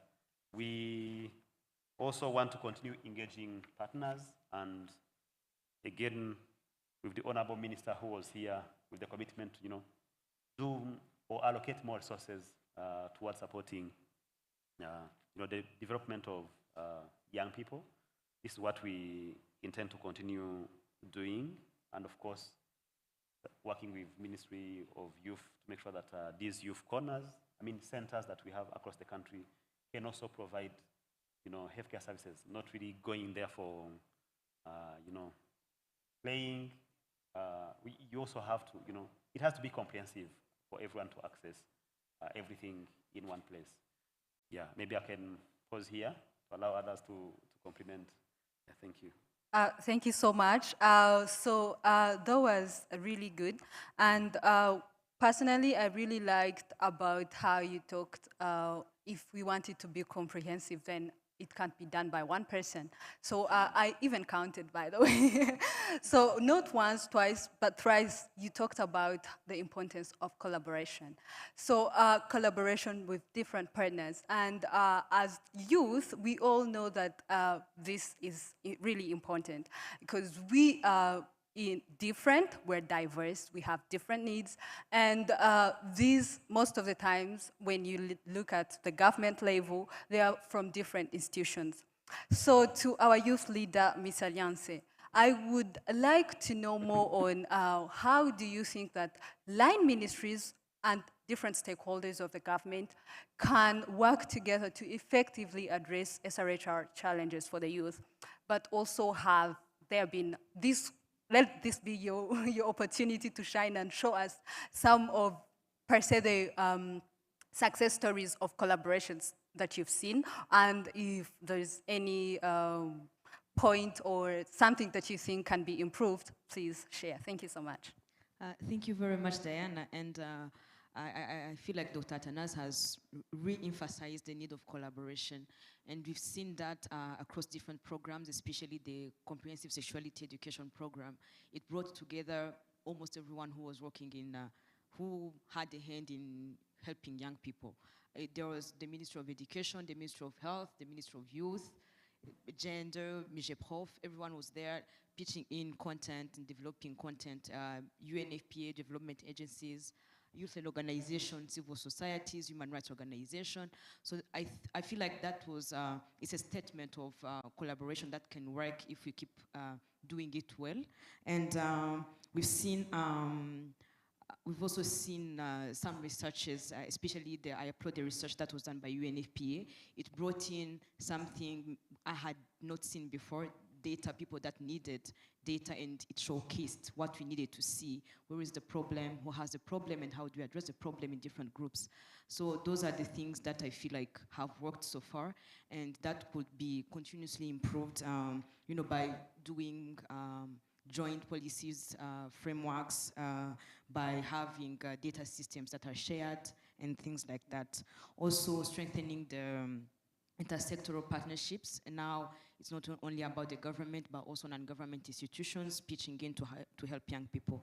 But I feel like it's more impactful when we can collect those data and have something comprehensive out of it, not everyone working in silos. Back then was when I was working at my former workplace, you would find there were like, you would go visit a school and somehow there are like 5 organizations delivering SRH information and then you'd find there's a group of HDI, group of Imbuto, group of, I don't know, another organization delivering the same content. Now that I feel like there are spaces that still need sort of information that we're not getting to, so that kind of collaboration could work at the level of ministries, but at the level of also partners that are working in the same space. And opportunities, something we can actually work in is, of course, I'm going to talk about increased funding in SRH. Sometimes when you talk about adolescent and young people SRH, every time it's mixed up in family planning and something, and somehow we get lost in the middle of that. And you can see exactly the numbers, how much are we investing in this and things like that. So it's more like it's one program, but somehow young people get lost in that. So that's why I applaud programs that have particularly singled out young people and worked with them. And I feel like we're also missing a part of monitoring and evaluation. We've implemented many programs, but I'm not sure if it's the issue of the M&E or how we document what we've done, or if we can see the impact, or if we cannot document the impact, but it's something that we should invest in, because the CAC has been around for a long time. We have programs like iAccelerator, we have programs like, many programs, that have invested heavily in sexual reproductive health and rights for young people. But we want to see the impact beyond the numbers. We want to see the impact beyond. We've trained 20 people, but we want to see how has that changed at the level of communities. And I want to applaud different programs, of course, iAccelerator, that has intentionally involved youth. They will say the age. If you're not that age, you won't participate. They will say what you need to focus on. If you don't do that, you won't participate.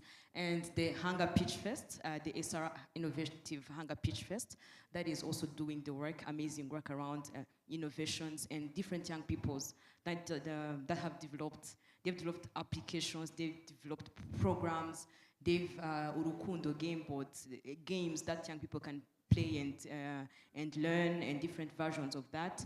So I feel like young people are doing the work today, and if we continue doing that, investing in them, we might see greater results. Thank you very much. Thank you so much, Alliance. So as she said, she talked about the importance of collaboration, but also highlighted some of the initiatives that we have currently in Rwanda. And on the collaboration part, and she talked about how we also need to ensure that they are not actually being duplicated in different areas, so that our impact can actually be effective. And in the initiatives she highlighted, she talked about Hunger Pitch Fest.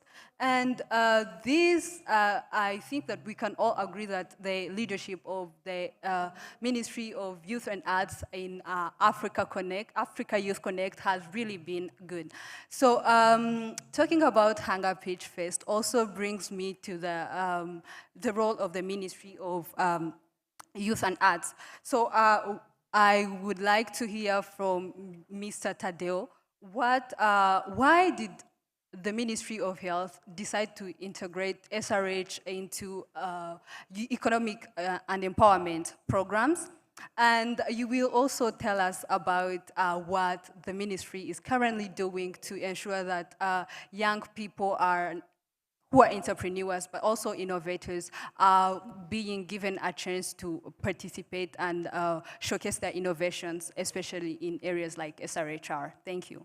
Thank you so much, moderator. Now, before I tackle your question, let me take you quickly on the services that reference made to ICPD and the Ministry of Youth mandate. We currently have 32 youth centers across the country, and the role of the programs that are offered in these youth centers is, first of all, access to health services, where youth come in and access freely the services of HIV counseling and testing, family planning, access of family planning, then GBV cases, they are handled there, in line together with, in partnership with Isange Stop Center. So that is one of the program, access to health services. It's a free, zero cost in all the youth centers. The other program is that the youth centers provide space for discussion for young people, where they come together and discuss on sensitive topics that we know in courts, in other communities outside there, that discussion can't be possible. But the youth center, youth centers, youth-friendly center provide this friendly environment where individuals come in and discuss on these sensitive topics of GBV, contraceptives. So that is one of the programs. Then the other one is community engagement. We understand that we cannot only engage youth only, before we have to also engage their parents and the community around for us to have like greater impact. So we have been doing that, training youth in SRH campaigns and programs, education, but again, leaving out the parents. And of recent, we are intensifying that program to make sure that we have a complete impact. So if we bring youth at the center and then we impart that knowledge on SRH, and then they go back to the community, then they find the parents are not well facilitated, well educated on how to support this youth. So currently we are drawing on that so that we engage also the community around these youth centers. The other program is the sports. And the sports, the ministry has seen it that for the access of contraceptives, I would like to share, and the youth in the room here will agree with me, that it is better and it is friendly for youth to come to the youth centers and access contraceptives like condoms, freely, because the youth centers provide a friendly environment. So for youth that we have contacted and done M&E for them, it's better for them to come and grab these condoms in the youth center than it would be to go outside in the shops, nearby shops, and then buy them, because they want to avoid the stigma. You might go to the shop and you find an old woman or a man, and then he will directly call your parents. You know what? So-and-so, your kid has just picked these things, please make sure you follow up. So at the youth center, that story is not there. So they come there, because we have sports facilities. If you see youth coming in the center, you presume they are coming for sports, for vocational courses, and then they know our health department is there. They come and grab these essential tools. So that's why the ministry now is intensifying. So we started with around 12 youth centers, but now currently 32. So in order to facilitate and fast track the ICPD goals. To go back to your question now, why did the ministry integrate SRH programs and other empowerment programs that we have, like vocational courses? So for me and for the ministry, we cannot have like a standalone aspect. SRH, community, and the youth empowerment have to go hand in hand, and these two aspects are interconnected. And then, so the ministry, the target is to make sure that we scale up all these programs across the country and make sure they go hand in hand. So if you cannot equip someone into a short course like hairdressing and becomes a professional, and then at the expense of his or her health, that's why they need to be integrated. I thank you. Thank you so much. So from what he just said, I guess we all had the importance of not only advancing one thing per se, if it's economic empowerment, because at the end of the day, issues around SRH are going to come up. So that is why the Ministry of Youth and Arts decided to ensure that they are integrated and work together. So this also brings me to Ms. Geraldine, because I know that Imbuto Foundation and other partners are really doing good work in terms of youth empowerment and providing their resources and expertise to ensure that their initiatives are really getting out there, people are knowing about them, and they are kickstarting them. So from your perspective, how can partners and other stakeholders ensure that their resources and expertise is best utilized to support the initiatives from young people and the youth that are working towards accelerating the ICPD agenda in Rwanda, especially in areas like comprehensive sexuality education, which I know for Imbuto Foundation that is not something new, and also addressing gender-based violence. Thank you so much. Thank you so much, moderator. I think the UNFPA, a country representative, shared with us this morning that the work in Rwanda is about planning, about thinking beyond 1 year, 2 years, and 3 years. And we are very lucky to have a government that is providing ahead of everyone where we are heading as a country. So one way of really investing in these ICPD issues as partners is to work together, but also when you have government, development partners, private sector, youth engagement, you have civil society organizations all together to drive one vision, it's easier.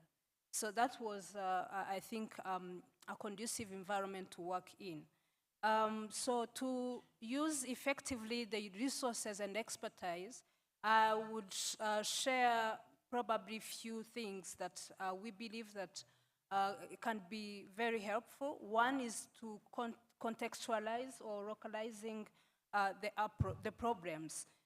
If we are talking about the issues related to ASRH, related to family planning, how do we contextualize that based on the Rwandan context, based on the Rwandan community? How do we see that in the bigger vision of 2050 and NST2, which is really focusing on human development? Because the ICPD issues we are talking about here, the CSE, Comprehensive Sexual Education, is about the human development. So how do we contextualize what we are doing? The second aspect is about a holistic approach. So comprehensive and sexual education and ICPD, other ICPD issues we are addressing should really be seen in a holistic approach, in a holistic manner, because I can provide CSE sessions, or I can empower young people to understand their bodies and everything. But at the end of the day, tomorrow, his or her she's lacking the job, and she's exposed to some of the causes of what I'm addressing when I'm providing the CSE. So here I'm talking about, now that the NST is showing us where we are going, how can we as partners address the ICPD issues, the CSE, while we are also addressing some of the social development dynamics, like job creation, like now that we have issues related to childhood development, so how can we be holistic? Another area I would like to talk about is about how can we use the unrestricted funding to allow us addressing all these issues in a holistic way. I think on this panel, one of us talked about the issue of funding. But if we have, for example, funding in adolescent sexual reproductive health programs or other programs, how can we intentionally make sure that these are not restricted funding to just addressing one issue while we have many issues as a nation? We need to innovate as partners. And last but not least, there's an approach we have at Imbuto Foundation, which is COCOCO, standing for coordination, communication, and collaboration. How can we, as partner, coordinate, communicate, and collaborate? Now that we have a clear national directions, how can we make sure that Imbuto Foundation, UNFPA, civil society organization, development partners, private sector, youth associations, and youth-led initiatives, are we together to make sure that we know what everyone is doing, we know my strength, I know the strength of UNFPA, I know the strength of a private sector, so that we can join efforts to drive the ICPD issues. Thank you. Thank you so much. So from what Ms. Geraldine just said, she underscored the importance of ensuring that we personally as an organization or as an initiative from, per se, if you're a youth-led organization, you know your expertise, you know your strengths, and you also collaborate and communicate with other organizations. They know what you're capable of, and you know what they're capable of, so that you can together work together and amplify your impact. So coming to Renata, so we know that SRHR,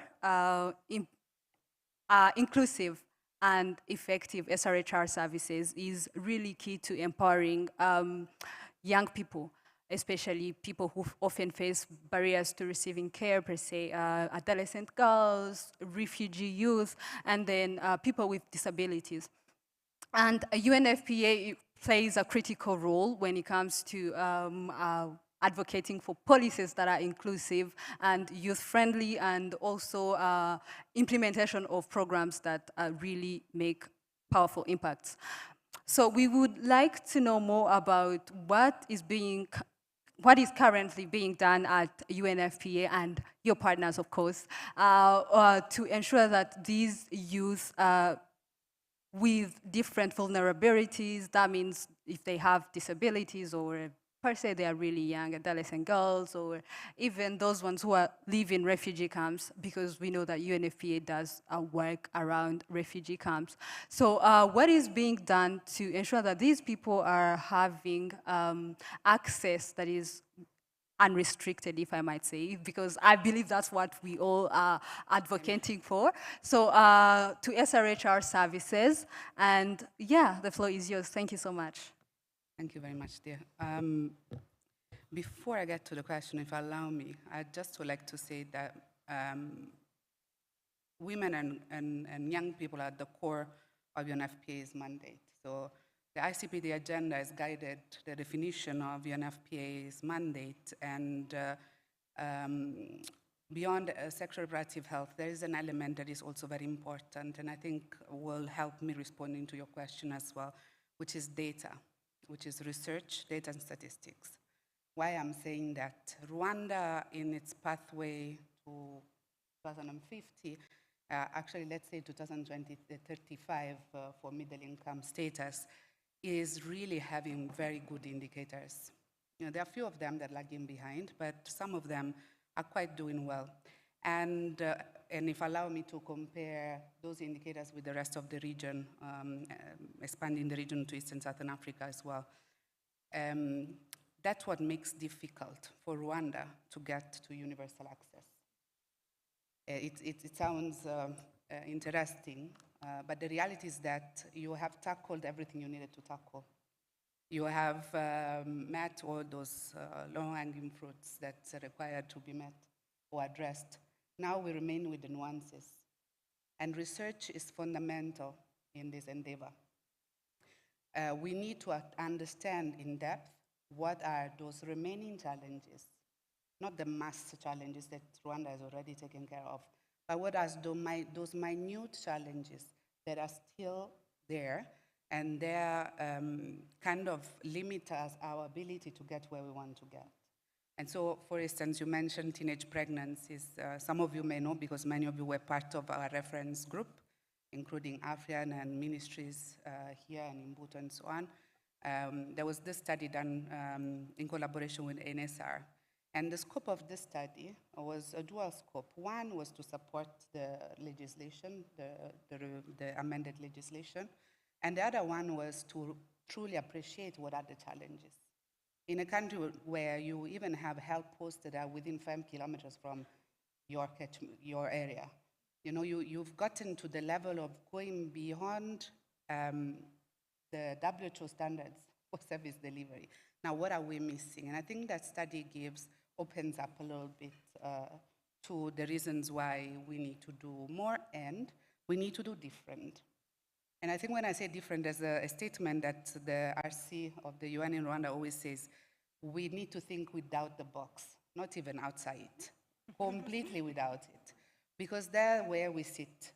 And the importance of having young people, including the girls who have, children that I didn't plan for, to appreciate what is really the reason why you did not access those services. Without asking them, it becomes very tricky to preempt, because none of us has been in that situation, so it's very difficult for us to be wearing those shoes. So I think I would highlight and stress research, research, research, as uncomfortable it can be. Let me add that one also, right?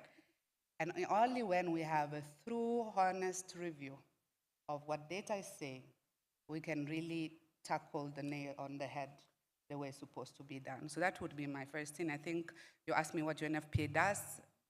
We love research, and we love to support also the statistics.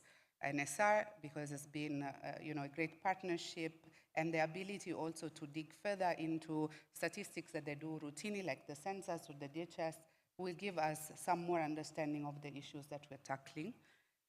But also, obviously, there are programs. And I think in the spirit of thinking outside the box, or without the box, yes, it's important for us to appreciate that well-being and human capital are holistic, as my previous colleagues that have spoken said, and UNFPA is moving towards that trajectory. We appreciate that sexual reproductive health is a great entry point, but it cannot be the solely entry point. And so we've been trying to partner with other organizations. We have A-Trade sitting here today, for instance, trying under the leadership of Ministry of Youth, trying to figure out a model that can be replicated and is bankable, which means can be substantiated or supported by financing mechanisms, so that it doesn't become a burden on the government, because we also have a finite budget in the country. How can we tackle the issues of job creation while tackling the issue of sexual reproductive health and preventing a lot of SRH issues that can be preventable? I always say there's no wealth without health. And this is a call both to, here we are all like-minded organizations sitting on this panel, but there are some other organizations that work in the area of economic empowerment, job creation. They don't necessarily see, they're looking at the numbers. I've increased jobs, I've done this, the economy is going well, but how is your population doing? And I think it's important to collaborate, and I like the co-co-co approach, to collaborate and see how can we sit with people and organizations that are not like-minded, and we look for something that is holistic, because we are all targeting one segment of the population, which is young people. So how can we do it together? How can we do it without just wanting to flag our own mandate, but look at it in the interest of who are we trying to work with, which is the human capital, the young people of Rwanda. So for me, that all-encompassing round approach is something that I think is an opportunity, and I know Rwanda is really trying to go towards that direction, but it requires every one of us to work with the same direction of the wind, otherwise things will be kind of delayed. So this one project is called YEA, and the acronym is the Youth Accelerator for Health, Youth Empowerment Accelerator for Health, and the Ministry of Youth, as I said, and many partners are also part of this. This is one of the examples, and then Alliance mentioned Accelerator with Imbuto. There's really a lot of effort in working differently, because what worked before worked, but now things are not working anymore, because they need to be tackling those nuances I was talking about that are slightly different and require a different way of doing and thinking. And also, yeah, that's what say my contribution. Thanks. Thank you so much, Renata. That is a really great work that UNFPA is doing, working with partners, and especially supporting research, because we know that research projects and programs that are evidence-backed are really impactful because we know if a project is evidence-backed, it shows the issues that are supposed to be tackled and how to go about it. So thank you so much. And so I'll go back to Mr. Tadeo. The Cotonou Youth Agenda. I think we'll have like a proper presentation later to know what exactly is in, but I know you're familiar with it. So it highlights the importance of non-formal education, but also skills development programs, especially to young people, so that they cannot be, as Mr. Honorable, the Minister of Finance, talked about, so that they cannot be beneficiaries, but also key drivers in national development. So we would like to know more about what is currently being done by the Ministry of Youth and Arts to ensure that initiatives for young people are actually getting all the resources they need and are getting there. So not only just kickstarting them, but also in the mentorship and ensuring that they are getting all the resources and expertise they need. Thank you so much. Thank you, Diana. The Ministry of Youth, like I said, it domesticates its policy through the youth centers that we are currently scaling up in all districts. And the law or the mandate of these youth centers is to make sure no one is left behind. So I will cite an example. There are vulnerable youths who who don't have the opportunities or the financial means to complete the whole education cycle. So the government of Rwanda set it clearly, and it always has options A, B, C, D. So for those vulnerable youths that don't have money to complete the whole education cycle, the youth centers are there. They are currently receiving these youth, and there are very many cohorts already that have graduated. So the courses that are being offered there are vocational courses. Most of the trades are hairdressing and beauty, tailoring, hospitality, and the beneficiaries are young people who didn't or don't have the means to complete the whole education cycle, like universities.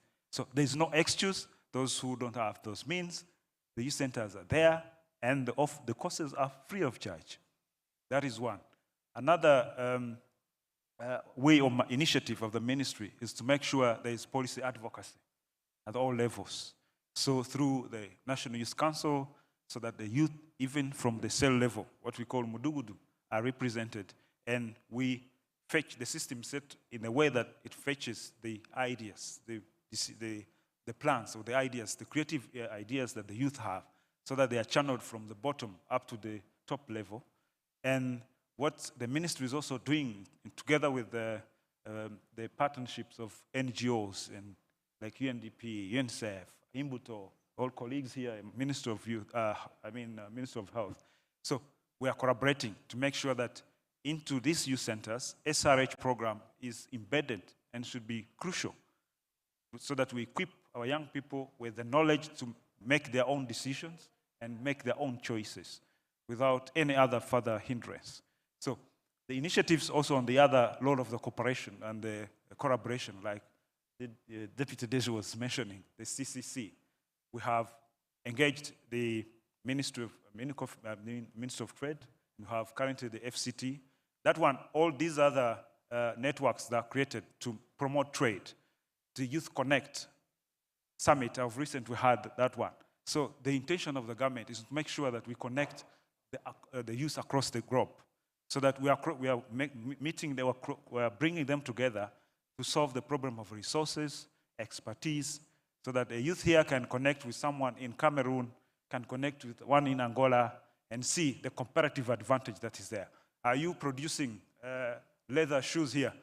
Does Rwanda have that comparative advantage compared to the neighboring countries? If that is the case, then there's that cooperation. That's why we have the FCT in place. That's why we have the Youth Connect Summit and awards. That's why we have the youth representative mentioned about Hunger Pitch, that we cooperate with our partner Ministry of ICT and Innovation. And of recent, most of the project won awards that were specifically tackling SRH issues. Those young people that were bringing projects that are in ICT to create apps. And then of recent, we have community health boosters that have created an app called Yeah App, Health App. You go there, you ask everything. The computer is there to provide every answer that was previously a problem to ask the parents or colleagues. So we're avoiding that misinformation because we know there was a misinformation around. I know the youth can, if you have like rashes on your skin, then a colleague in the class tells you, hello, you have to do this so that everything is clear, the skin. No, we are trying to move all those misconceptions, changing norms so that we change the norms that are there, and then with stereotypes and solutions that go with the digital era, the 21st century, the Gen Z. Are you in the room? Thank you so much. Thank you so much. Thank you so much. So to respect time for our panel, I would like, we were hearing from different partners and development partners, government representatives, and even the civil society. So coming to the young people. And this is the question that I'll ask before we also like take up the last one and we can give the audience, I believe that we have some really burning questions. Do we? Yeah, okay, great. Okay, so before we give you the floor to also ask a question, we would like to hear from our youth leader. What role do you think the young people can play in advancing and ensuring that ICPD and SRHR in general their initiatives and some of the things that they are doing are really hard and known in the collaborating partners and the government, and not even nationally, per se, even internationally. What do you think? Thank you. Thank you very much. I would answer that in different ways.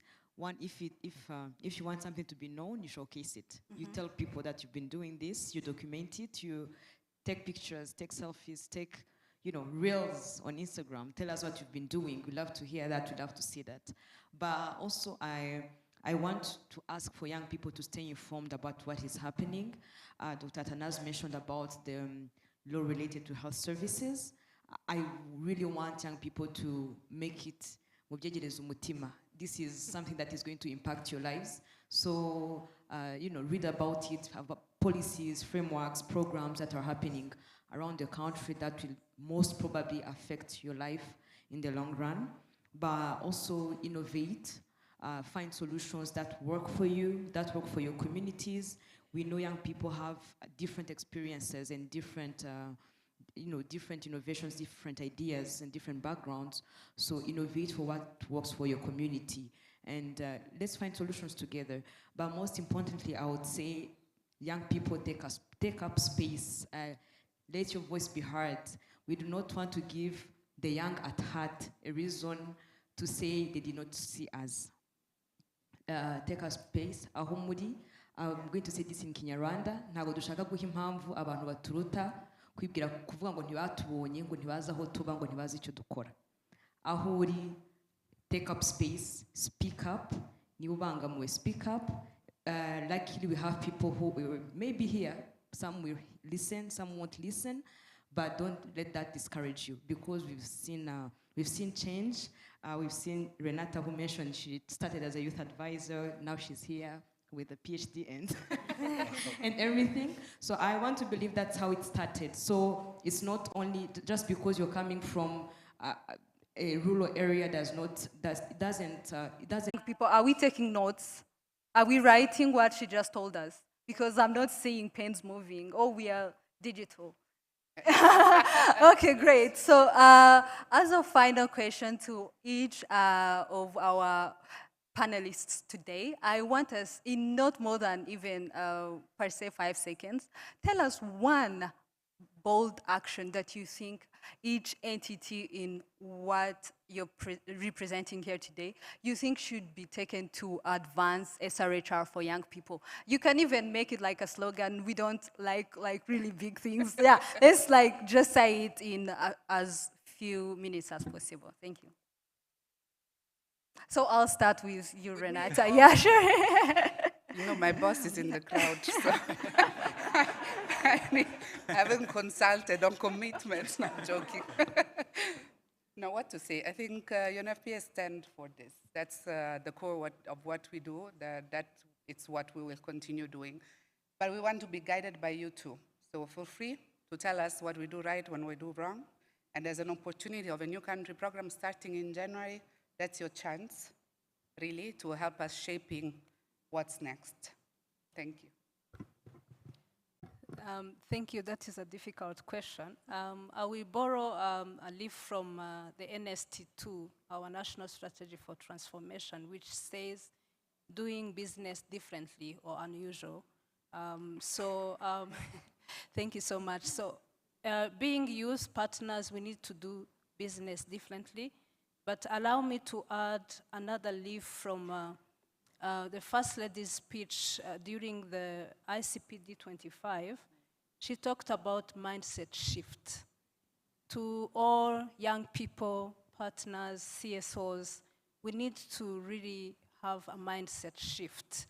Ku rubyiruko rw'u Rwanda, muse n'u Rwanda, mwishimiye kubamo. Murakoze. Thank you. Thank you so much.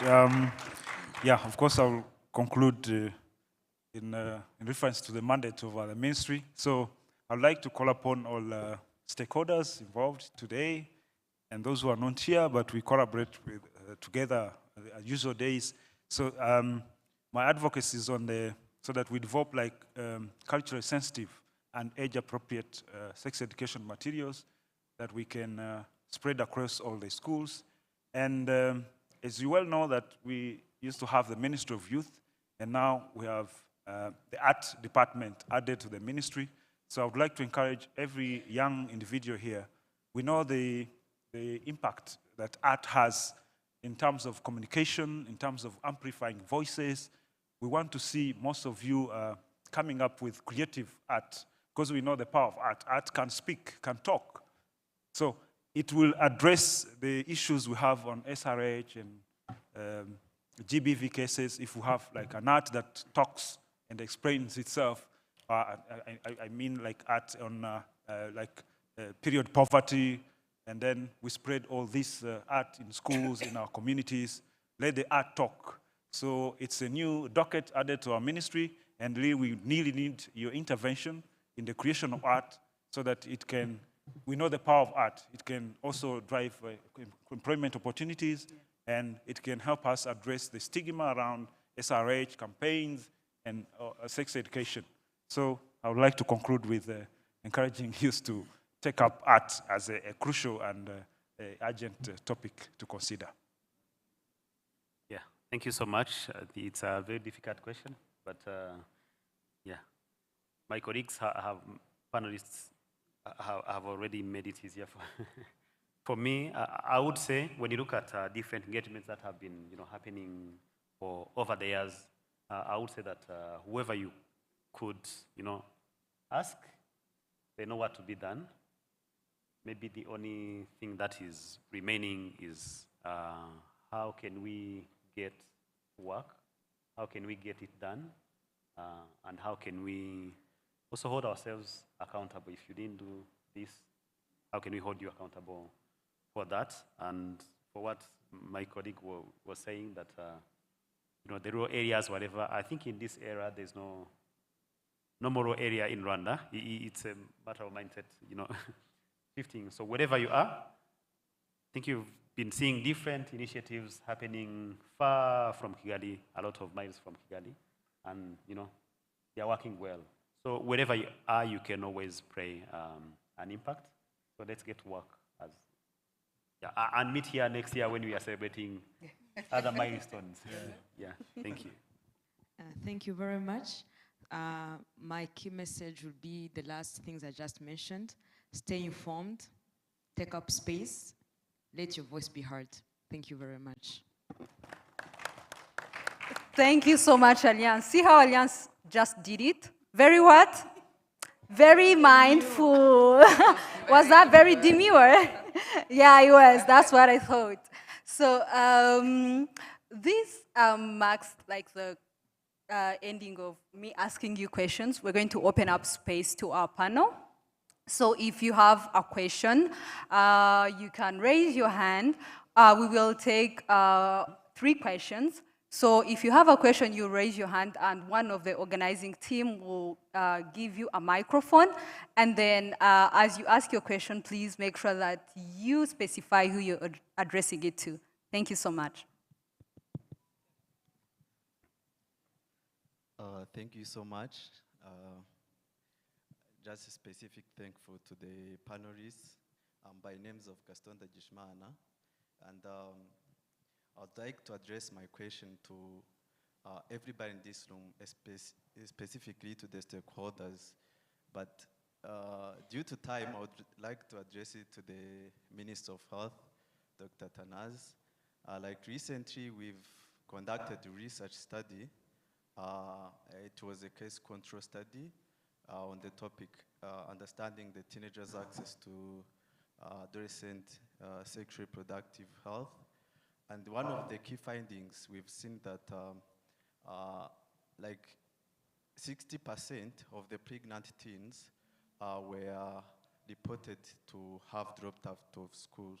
So, and if you look at the strategies and implementation of the stakeholders, you see that it mostly concerns the students who can be gathered so easily. So those who are attending schools. And I understand there are some, strategies whereby we have health centers where the services regarding research are being provided. But again, the research reported that those 70% of the pregnant teens haven't ever visited hospitals. So I'm asking then, as a Minister of Health, what do you guys put in place so that this sexual reproductive health education is accessible not only to those students who are attending schools, but also to everybody? Because I think this is one of the alarming issues that Rwandan teens are facing now. Okay, so I'm currently working on the project to address this, but I would like to hear from your ideas. Thank you so much.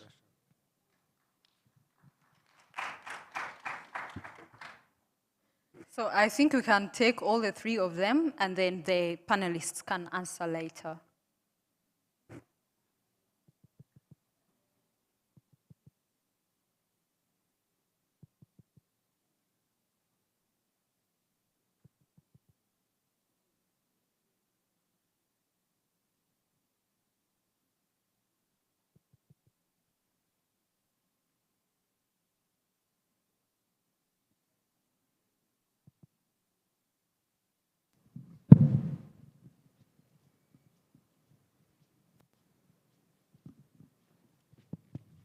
Thank you.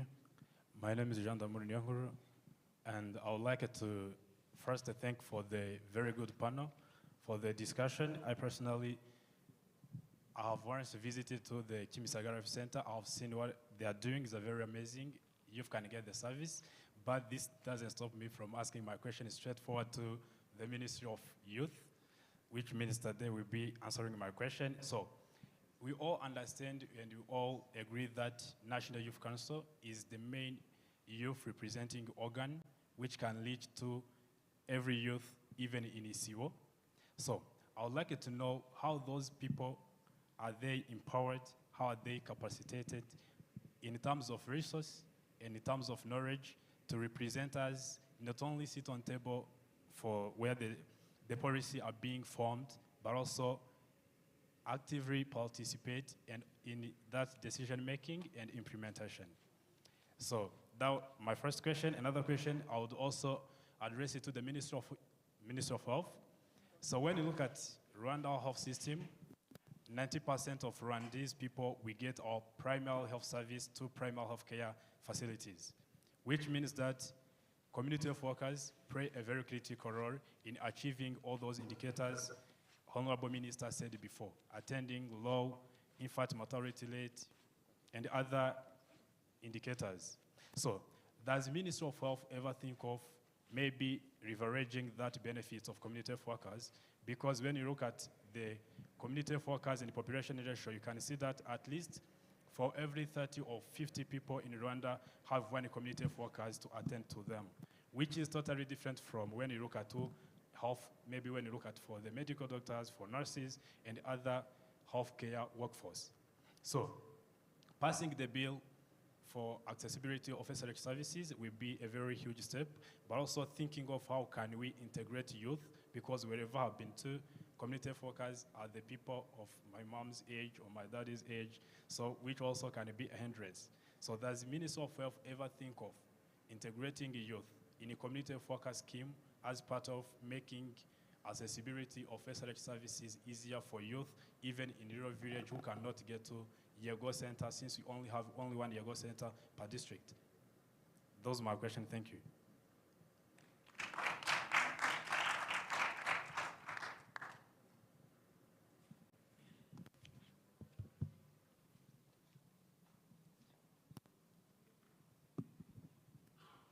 Thank you. My name is Nijana Clemence. I came from Minekofin. I have done public health and background. So my question goes to the Ministry of Health. During my research, while finishing my bachelor's degree, I did my research on adherence to 4-standard antenatal care visits. Among the women I was asking, you would find that 44.6% of the women who were pregnant at the health center I was doing my research were between age 14 and 25, which makes them the majority of youth. So I have seen that many of them didn't get health education during their visit, where you find that 51.5% of women who attend the health center for antenatal care visit didn't get health education. And as we know, for health education is where you get information about how you will get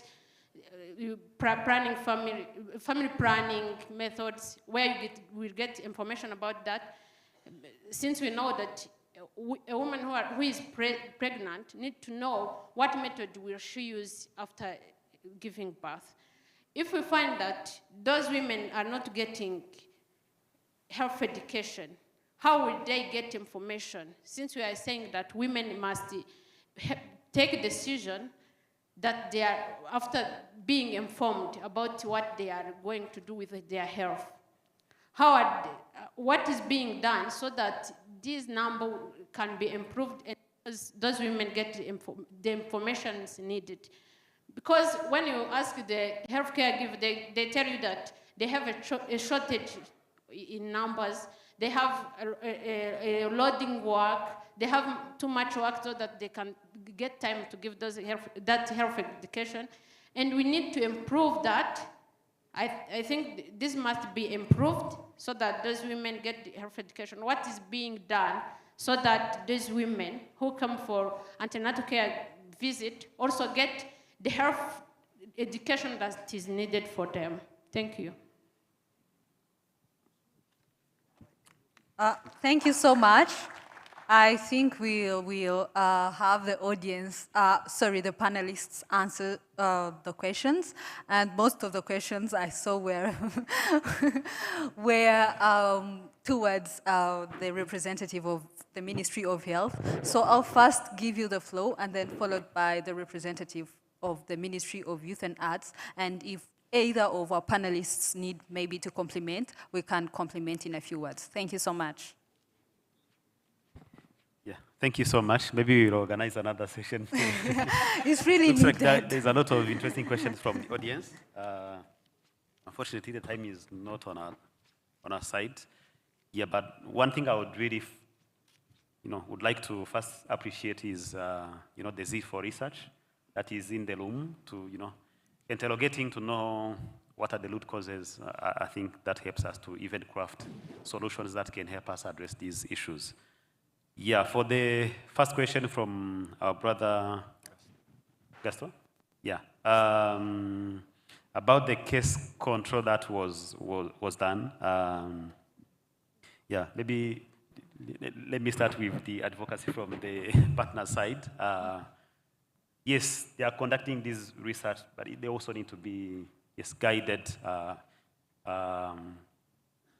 You know, for me, I was going to talk more about the generalizability of these data. Maybe the findings, not maybe, the findings that actually that he has got cannot be generalized to the whole country. However, these are human beings. When you see them, even if it's a case control, you can even do it for one person. Even if it's for one person, it really makes sense. It's a human being that we are talking about.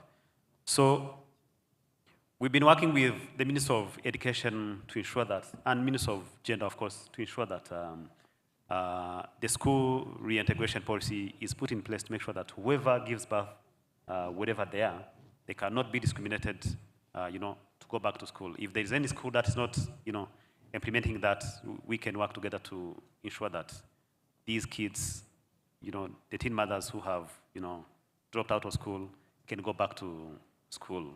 Giving birth, it doesn't take away their, all the capabilities, the competency or the capacity they had to follow in school. We have so many examples of, teen mothers who have gone back to school and they have already achieved different higher degrees in universities. Yeah, so we can always work together to address that. So the school reintegration policy, it's there and we have to follow it. We cannot discriminate anyone because of that. And regarding maybe also the colleagues from Prof, if PS allows, or if the moderator you allow us, maybe they could also share more information on this. It's something that is really very paramount that we take very serious. Yeah, and regarding the 70% of pregnant teen mothers who have never attended hospitals, again, maybe I don't know how the question was asked, but when you look at the platforms we have from the community health workers, maybe this answers also the other question, from the community health workers up to any health facility, we provide a range of service. Most of our community health workers, actually all of them, we've shifted from the one who was focusing on maternal health, maternal and child health. Now we have all 4 community health workers in rural areas and then 3 community health workers in cities, providing the same, content and service, including this family planning or even antenatal care, follow-ups, so at community level. So all of these community health workers, they provide this information, and I would really maybe be cautious to say that they've never met these community health workers, because we work with these community health workers to identify any pregnant women at the community level, link them to care. There's a package they provide at their level, and there's a package that is provided by the health centers or hospitals. So depending on maybe how the question was asked, we could see how, we can maybe dig further. But again, whether, yes, again, it was a case control because of maybe the stigma. They didn't maybe make it to, to the facilities. So if there are 2, if there are 10, we still have to make sure that they get the right information and the services they need. So what we are already doing as a Minister of Health, we've been working with different agencies, Rwanda Biomedical Center, different partners, UN agencies, to make sure that in the content or in the curriculum of community health workers, there are these package. We have package around maternal and child health, and on maternal, they can, register these pregnant women. We even want them to be providing these, iron or folic acid supplements, the multiple micronutrients that can also improve actually the outcome. We are working on that reform to ensure that we even decentralize more packages to community health workers. Same for have post. For the second generation, they can now do ultrasounds. For health centers, same ultrasounds. And I'm happy to say that all of our ultrasounds, our health centers across the country now have ultrasounds that can use to know even the sex of, these. If the pregnant woman wants to know the sex of, the baby that is expected, they can access this service at community level. And we are also, with the aging, there are some community health workers who are transitioning from community health workers who would say like, okay, I want to pause. Let me start pause and leave for young people. So we are working with different districts across the country to make sure that, young people are also integrated in this. All the reforms we are doing around the community health program, we want to make sure that young people are represented. And I would really assure you that when we replace, we are looking for more young people to support on this. I think the other question was about health education. So for health education, again, it's something we are working on. We know there's a number of factors that is affecting the access to healthcare services, including health education. So for the issue of limited workforce, maybe you might have heard about the 4x4 reform. We want to quadruple the number of healthcare providers we have currently in the country and multiply it by 4 times in the next 4 years. And the first cohort has already, like for nurses, A2 nurses, they have already graduated this year. They are ready to be deployed in health centers. But we are training additional nurses, midwives who can provide these services.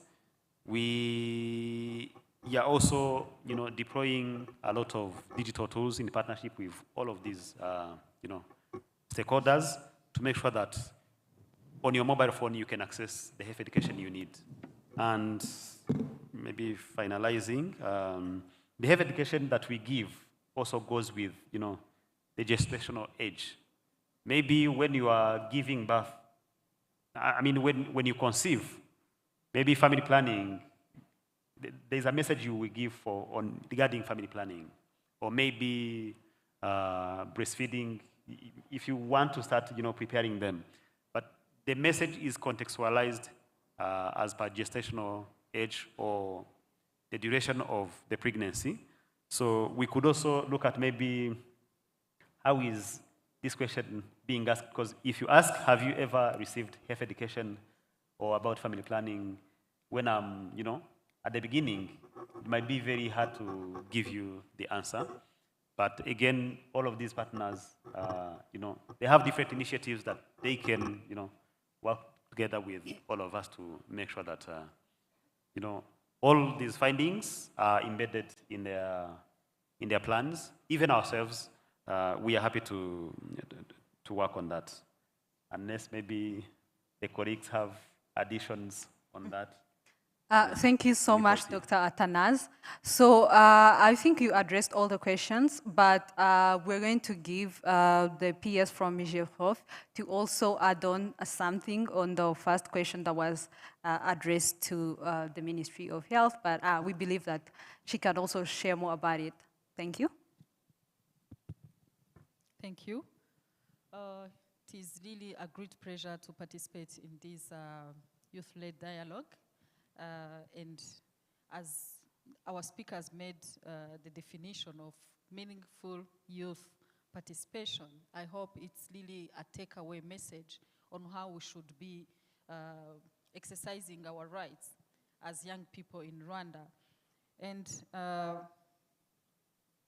wanted to ask the audience if once they have went to the health facility to ask for sexual reproductive health service, those who went, please raise your hand. Those who ever went to the health facility to ask for service, sexual reproductive health service. It's not even the half of the room. Or maybe they are shy. I'm not asking Well, which one. For sure, I will not ask which one. But it will be good if we discuss stuff that once happened to us. Not, I have heard this, I asked this, and this was the feedback. But it will be good if we discuss something that once happened to us, then we will understand the reality and what really we need to change to get inclusive services. But I really want to add on it's not a discussion that sexual reproductive health is a right in Rwanda. We all know it's our right, and we have to work together to improve the circumstances or the environment to access youth-friendly services, affordable services, and with the ibanga ryo kwa muganga. Yeah, so we talked about the 60% of those that were out of school. It's really an issue, and discussing were they pregnant and dropped from school, which I think is no, but they were out of school and they got pregnant when they were already out of school. So I'm not talking about on behalf of the Ministry of Education, but as one government, I know we have a school reintegration project, the Zero Out of School program, and all the achievement that the minister highlighted couldn't be achieved if we have a big number of youth that are not educated, that are not having at least the 12 years basic education. So my call today is to work closely together, everyone, each of the stakeholders, to first make every young person be in school. So we are now talking about the 20 years and above, but we have to start at early age, accessing the primary education to 6 years and the 12 years. If you finish the 12 years basic education, then you will be equipped with knowledge. As you said, a lot of campaigns are happening in school, and how are we engaging with those out of school? So I really want to call upon your support to make sure that every young person is in school, and there they will get educated, the math, the French, the languages, and everything, but also the life skills that we want them to have, to boldly say, no, I don't want to have sex. Boldly say, I can negotiate my rights. I know my rights. I can exercise those. And once they are pregnant or once they are out of school, there is the school reintegration policy, as we said.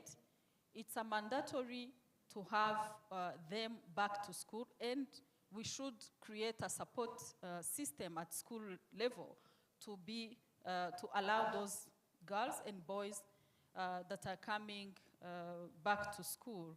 So, and when the girls are pregnant, it's easy when the family is supporting, because if the family is not really supporting, they will not go back to school and they will not stay in school.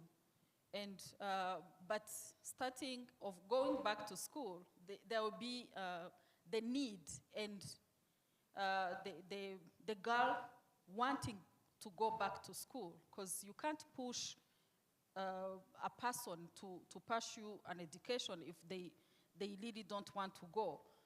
So we need those two, a young person willing to go back to school and the family to support. So how can we work together to strengthen the capacity of those girls to understand this happened, but it's not the end of the world. You can go back to school. We are there to support you, and we will continuously support you for you to finish at least the 12 years basic education. Thank you a lot. Thank you so much for cementing that and highlighting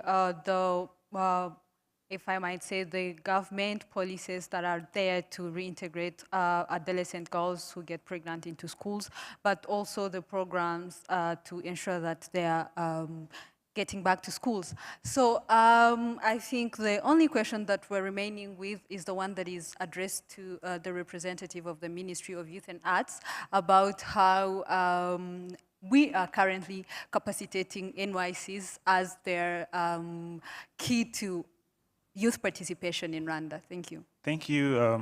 My brother, thank you so much for asking such an important question. I will quickly tackle that. NYC structures, his question was how NYC structures are capacitated. I'll begin by the soft skills that we offer to the youth NYC centers. NYC, when I talk about NYC, is the National Youth Council. So we do much on leadership and communication skills. I know everybody here will agree with me that of recent, hiring companies, employers, don't look only at how good your academic papers are or credentials, they look at the soft skills. How those leadership skills that you have, the communication skills that you have, how are you able to work in a multicultural setting, workplace? Do you really adapt quickly? Because as hiring companies would not want to spend much on induction courses, on training you on such topics of leadership, so that's why it is very key for NYC structures. That's what we do in terms of capacitating. And then we don't forget also the financial part. I will tell you how. Of recent, you know, so currently we have 2 representatives in the parliament.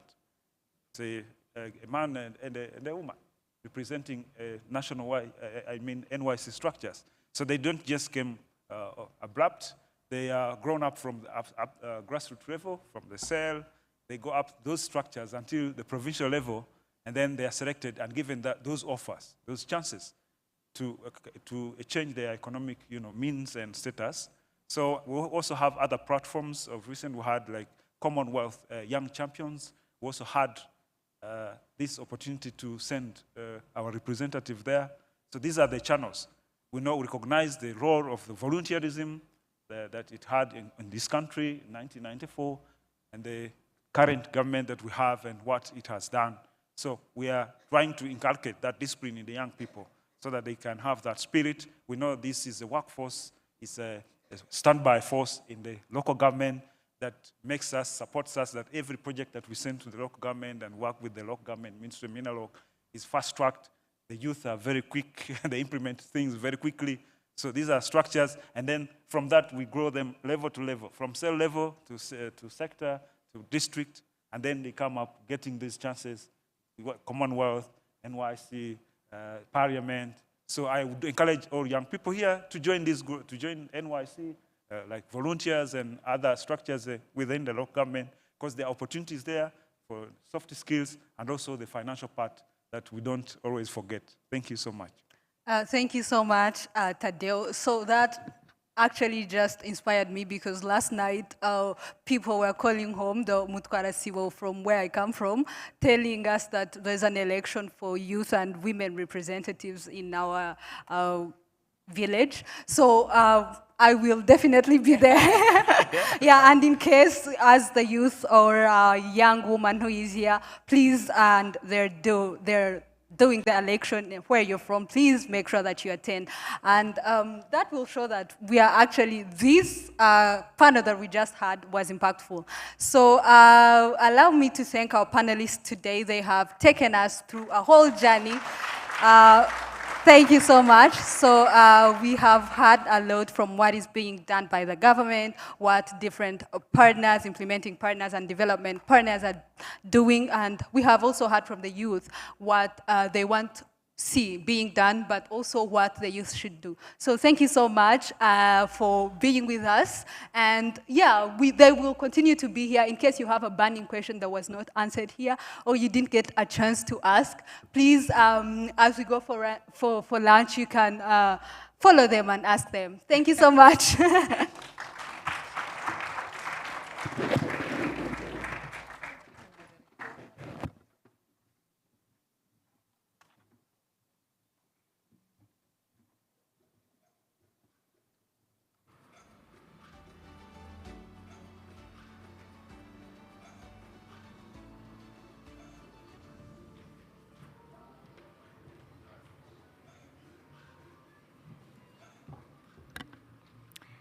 Another round of applause to the panel, please. And a special round of applause to Keza Diana for moderating this panel. We shouldn't take it for granted that we have young people that represent quite well. So another round of applause. Thank you. Thank you so much. Now, ladies and gentlemen, it's been a long hour of sitting down and listening to insightful conversations. So I want us to enjoy the moment a little bit. So without further ado, I would like to welcome another person, but that is going to make us dance, smile, clap, sing along. And guess who that is? Guess who that is? It's, oh, quite a guess. Ladies and gentlemen, put your hands together to welcome the next artist, Bukuru. Yes. Clearly you have fans in the room, Bukuru. Make it happen. Welcome.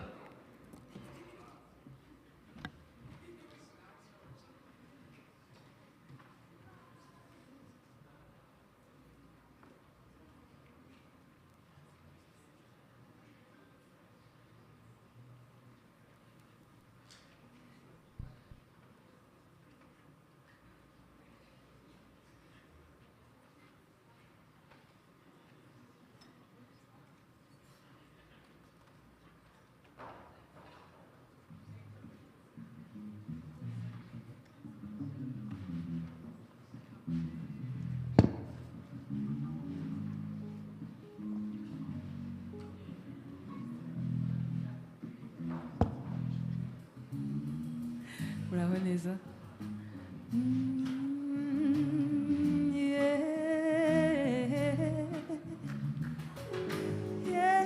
Amashyi araza kumfasha.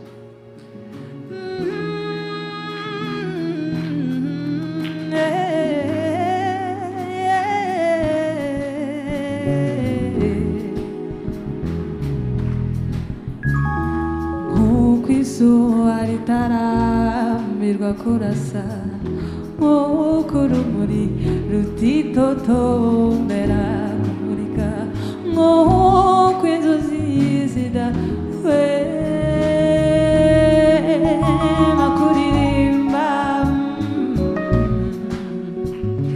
niko nanjye ntininira gushima ngo ntarame cengerera Imana y'u Rwanda, nyitura amaturo y'injyana n'inganzo,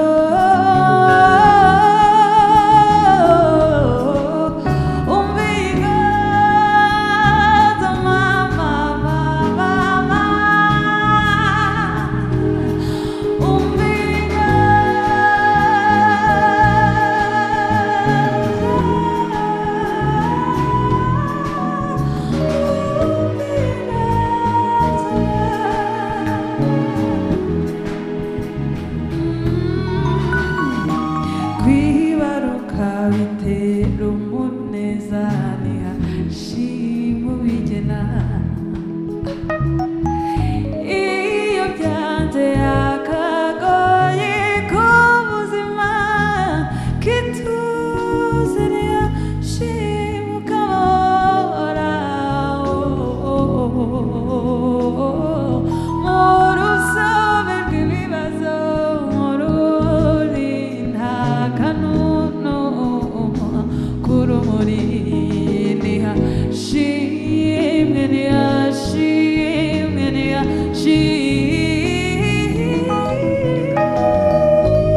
Thank you very much.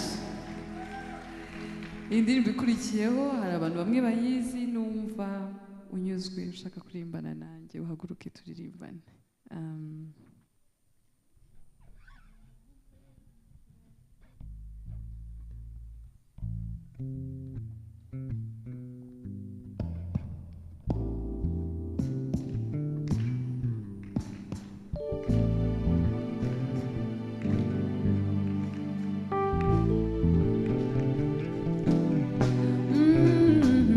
Nimuhube mu nzira yemwe, nimuhumbise gatoya, muhurugane,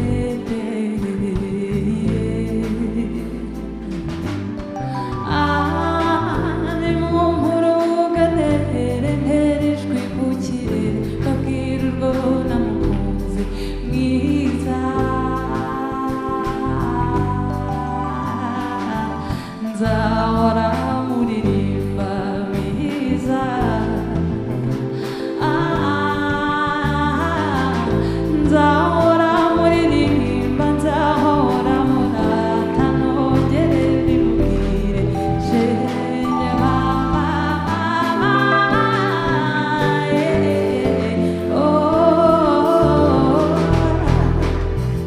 ngahirwa y'ugukunda mwiza.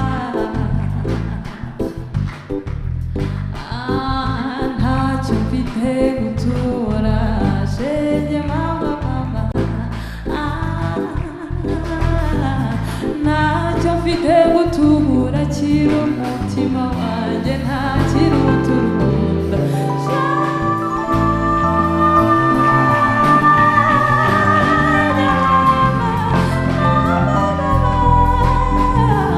Ntacyo mfite gutura, kiri umutima wanjye, ntakiri uturukundo mwiza.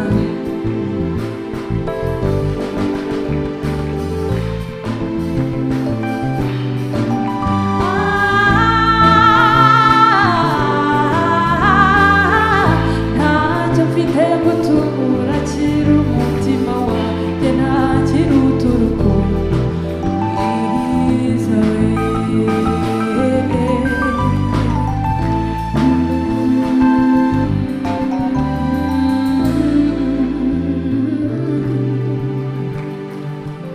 Wigira hino mama mwiza,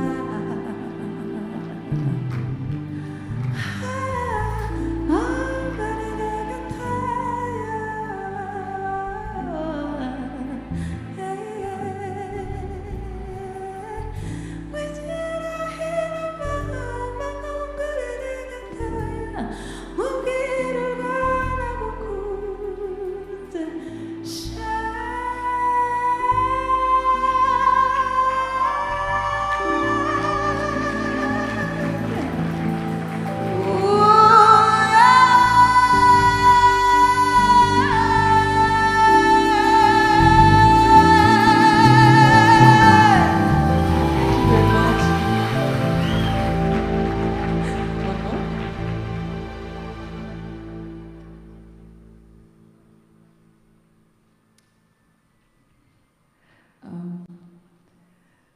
one more, I guess.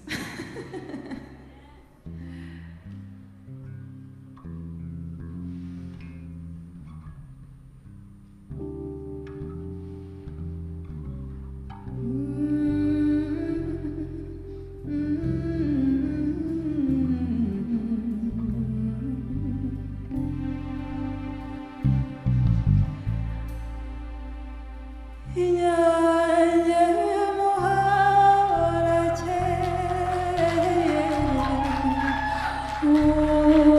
uwana twakanaga, nkuramukije ntera hejuru, nkogeza nguriye, mbinyamibwa njye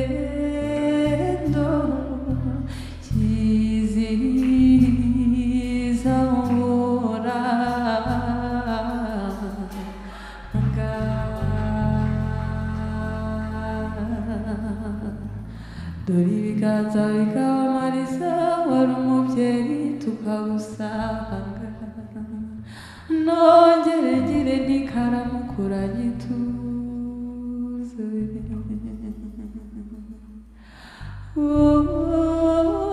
ukuranye ituze ukuranye ubwiza ukaba n'ingenzi koko nguhorenze ngwihoreze umutesi rekunda kundwe nukura bikwiye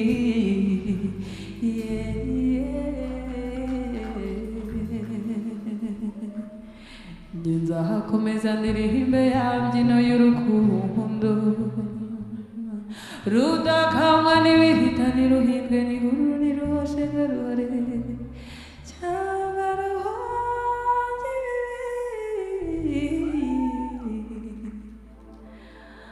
ndahira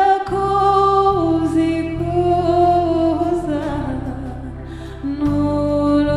n'urusogo rwiza rusagambanya kuramawe rugasusurutsa umurima wose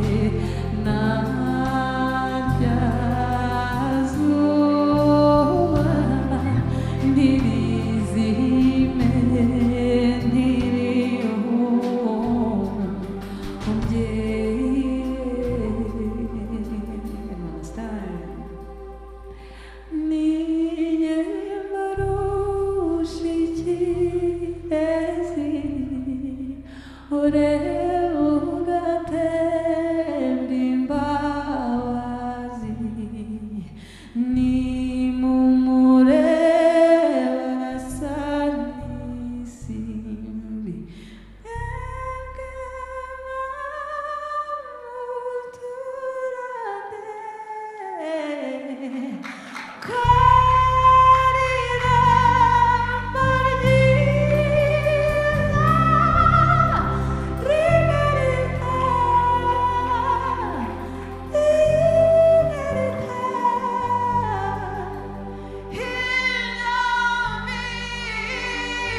Twongere amashyi menshi Christian.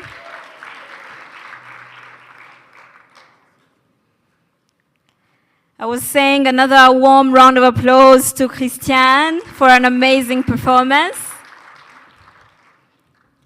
Thank you, Bukuru, for coming and for giving us such a wonderful performance. Ladies and gentlemen, sitting here in such a meeting, we do not want to go without action. We do not want to go without knowing the results of this meeting. We do not want to sit and leave the room before we fully understand what it yielded to. So on that note, allow me to welcome the person that is going to help us capture the recommendations of this meeting in reference to everything else that has been done over the years in relation to ICPD30. A round of applause as I welcome another yet ICPD champion and beyond. A warm round of applause to Angel. Oh, welcome on the stage. I need something more than that.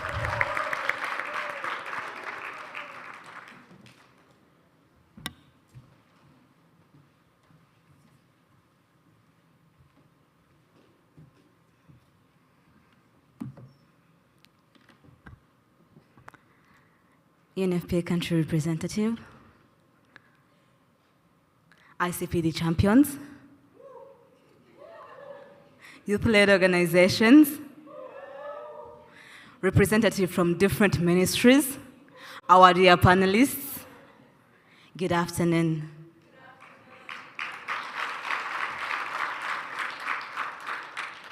I am Angel Uimbabazi. I work for the African Youth and Adolescent Network on Population and Development, Country Office and the Regional Office. We're here celebrating 30 years, but yes, we need action. So, before they upload the slides, let's have the overview. They've been talking about the Global Youth Dialogue. They've been talking about Cotonou. They have been talking about Beni. But what exactly happened there? That is what we're going to be seeing. And after, we will see the recommendations and commitments from our dear panelists. Now, I'm going to present to you the recommendations that was contextualized in our Rwanda context, basing on the Global Youth recommendations that was in Beni in April. So, upon 4th and 5th April 2024, UNFPA hosted a Global Youth Dialogue in Beni. That dialogue was attended by different national, international, young people, member states, UN entities, and young people presented the recommendations to those stakeholders. They invited them to commit and bring their vision to life. Am I communicating? They brought their vision to life. So today, they got the drafted recommendations, and then the African Rwanda, in support with UNFPA, contextualized the recommendations in our Rwanda context, basing on our experience and aspirations. But the recommendation that was drafted in Beni, in the Global Youth Dialogue, are based on 5 key items. Number 1 is my body, my life, sexual reproductive health, and well-being. Young people demanded universal access to sexual reproductive health, showing the need of culture relevant, gender transformative, and scientifically accurate sexuality education. There's nothing for us without us. Our body, our autonomy. My body, my autonomy. Am I right? Number 2 was transforming education, transforming lives, expanding opportunities for youth-led organizations or young people. Youth advocates called a substantial investment on non-educational programs, most especially youth-led initiatives that foster civic engagement and personal development. Another item was protecting human rights and advancing gender equality to youth in their full diversity. Young people emphasize the importance of adopting the gender transformative approaches in all education programs, policy planning, to address specific inequalities, harmful practices, and gender-based violence. They recommended adapting, thriving, and inspiring, crafting resilient future in a world of crisis. The importance of investing in youth leadership in humanitarian efforts, climate change, and leadership in humanitarian efforts, climate change, and in a world in crisis, and also the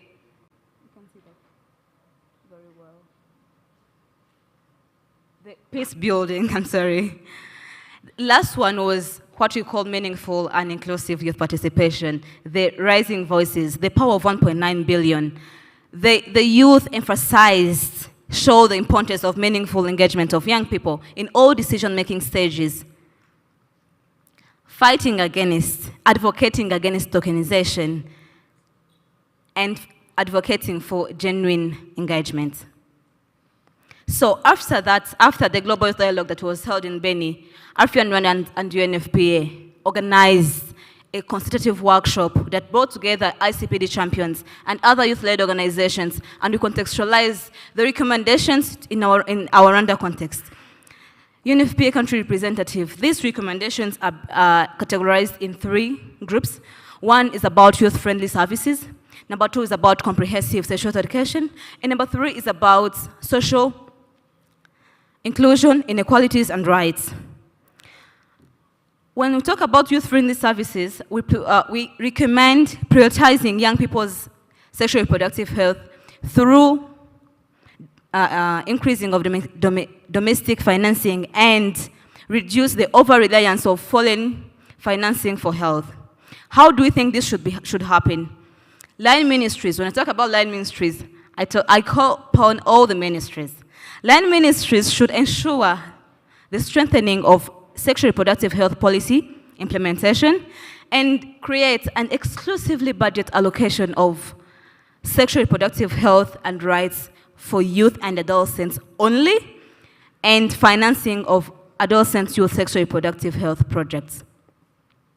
We also think that if Ministry of Health, the Ministry of Health, hold a high-level committee, coordination committee, to hold accountable in bringing together stakeholders that are concerned in implementing related, are concerned in monitoring, implementing related implementation of the youth-friendly services, and its budget allocation will help in prioritizing the sexual reproductive health and increasing the domestic financing.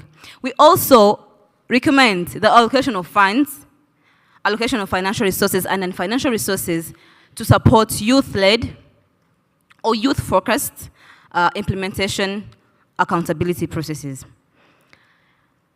Number 2, we recommend investing in provision of adolescent and youth sexual reproductive health services at the community level.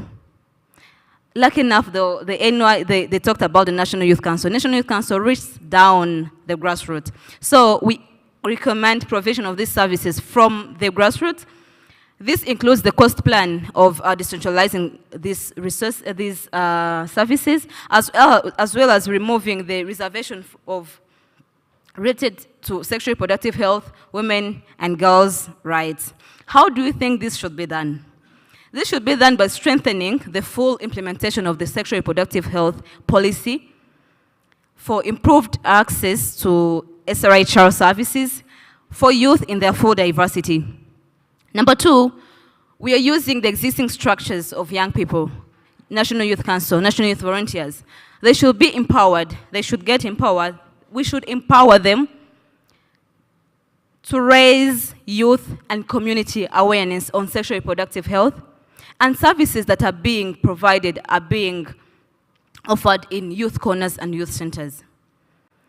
We think consulting youth improves the friendliness and accessibility of these services, the sexual reproductive services, and ensure the meaningful engagement in policy making and implementation processes.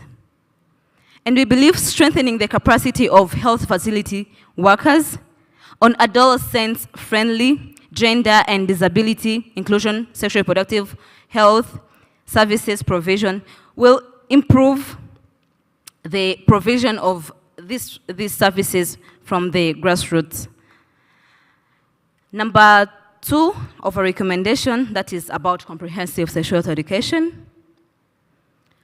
We recommend that CSE be a vital component of improving health and rights of young people and adolescents, recognizing its critical contribution in realizing the commitment made under the ICPD program of action. We think, we think that MENEDIC should monitor. When we talk about CSE, we are coming to education now. That's why we are bringing in MENEDIC. MENEDIC should monitor, evaluate, and allocate resources to the delivery of CSE and ensure that it's evidence-based. It can't work alone. MENEDIC and MINUBUMNE should work together to ensure that resources, teaching methods, respect the principles of Uburere Mboneragihugu. And we'll address it respects the principles, but also it addresses the issues that matter mostly to young people. The government should work with CSOs and developing partners to ensure that in and out of school,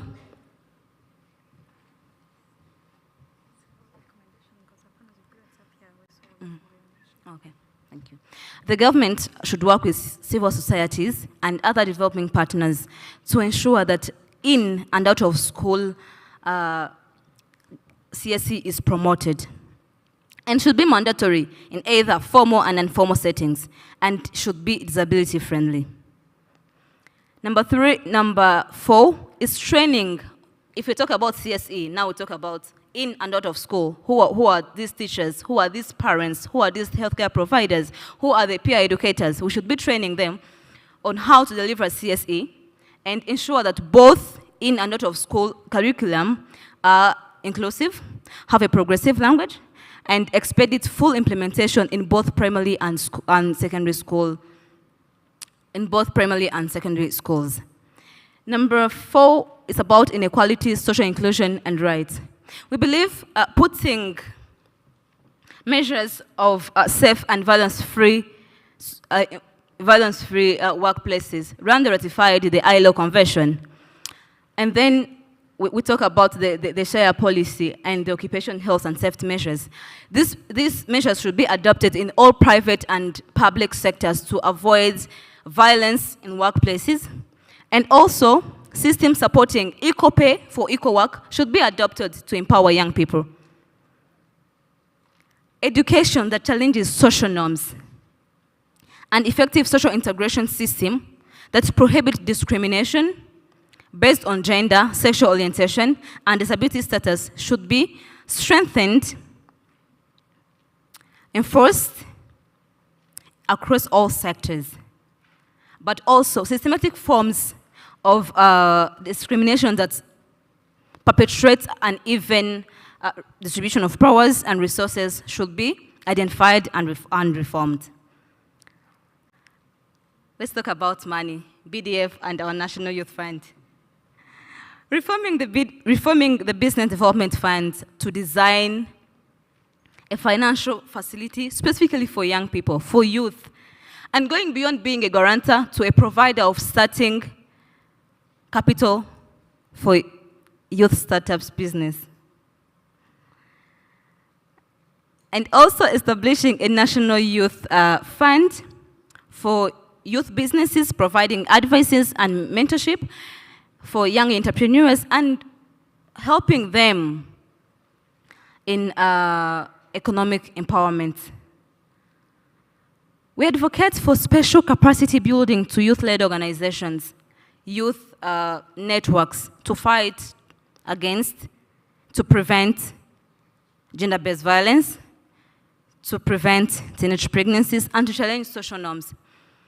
We believe involving religious leaders and religious platforms and teach their community, their followers, about the services that are provided in youth corners and youth centers, we will reach our goal of sexual reproductive health, well-being among young people.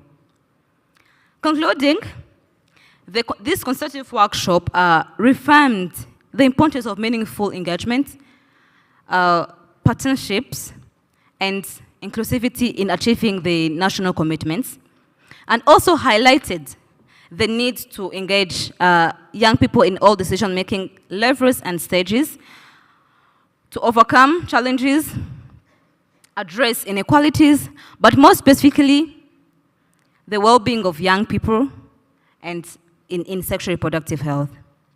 The government and all relevant partners must strengthen a regular monitoring and evaluation of progress, in transparent reporting, and mechanisms to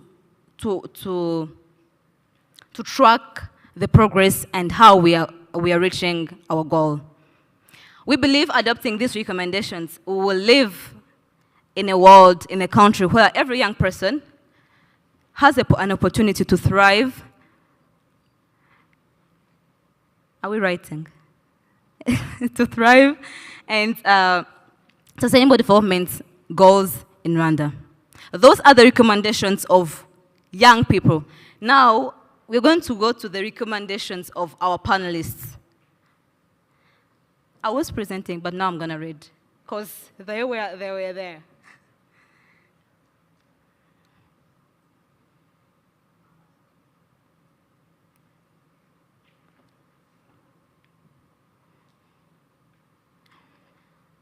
Okay, the recommendations are based on different ministries. We are starting with the Ministry of Health. Wherever we are, we should always be accountable, ask ourselves how we can get it done, play an impact. We should meet next year to celebrate what has been achieved. The Ministry of Youth and Arts. We should develop cultural and age-appropriate sex education materials to distribute in schools. We want to see the youth privileging arts to speed up the spreading of the message. Let the arts talk. We need to collaborate on this and encourage youth to take up arts. Young people, we should showcase, document whatever we are doing. That's from our very own young person. Find innovative solutions that work for the community. If numbers are not talking about what you are experiencing, talk about it. Let your voice be heard. Take up space. From Imbuto Foundation, there is nothing for youth without youth. Have a mindset shift by all partners and CSOs, doing business differently. Muze nk'u Rwanda mwishimiye kubamo. Muze nk'u Rwanda mwishimiye kubamo. Typos. UNFPA, to the partners, let yourself be guided by the youth. The new UNFPA country program is an opportunity. New collaborations. Those are from our panelists. Hey. Do we pay taxes for clapping? Can we give a round of applause to our panelists, because this is very, very mindful. Thank you very much. Over to the MC.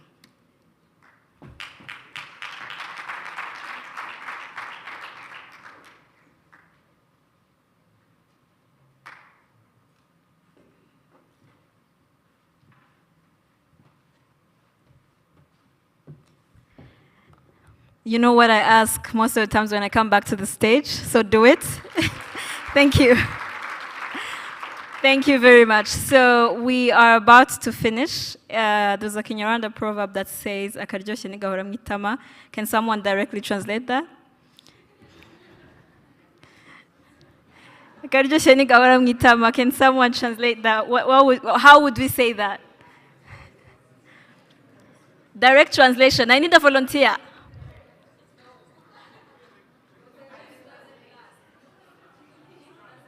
Oh yeah, that's a good translation. That's a very good translation, and I'm going to say it. I want a direct translation. A direct, almost unclear translation. Yeah, every good thing gets an end. Yeah, yes, Kevin. Aha, that's what I was looking for. I was looking for a direct translation, which necessarily won't say what I wanted to mean. But Kevin said, what's delicious does not stay in the mouth. Does it, though? It doesn't. When you eat something delicious, it doesn't stay in the mouth. So in Kinyarwanda, we say, "Akaryoshye ntigahora mu itama," and which means every good thing comes to an end. So we're actually coming to an end of a beautiful session, and would like to welcome Dr. Adela Kin, the country representative of UNFPA, to give us the closing remarks.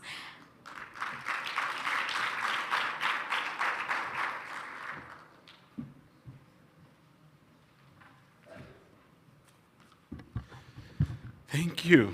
Wow, it's been a very packed day.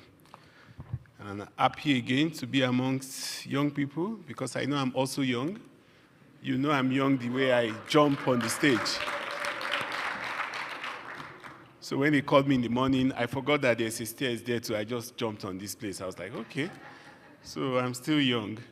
But just to thank everyone. I don't want to stand between you and the lunch.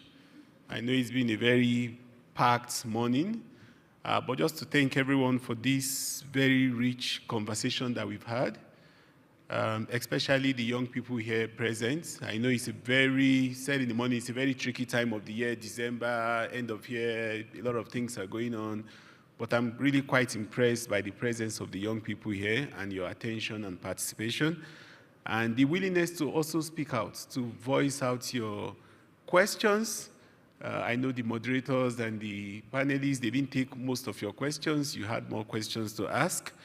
But yes, I'm sure your voices have been heard because you've had consultations before today. This is like where it's communicated into. You've had conversations at the district level, you've had conversations at other forums, and you've come up together now to, consolidate everything into one point.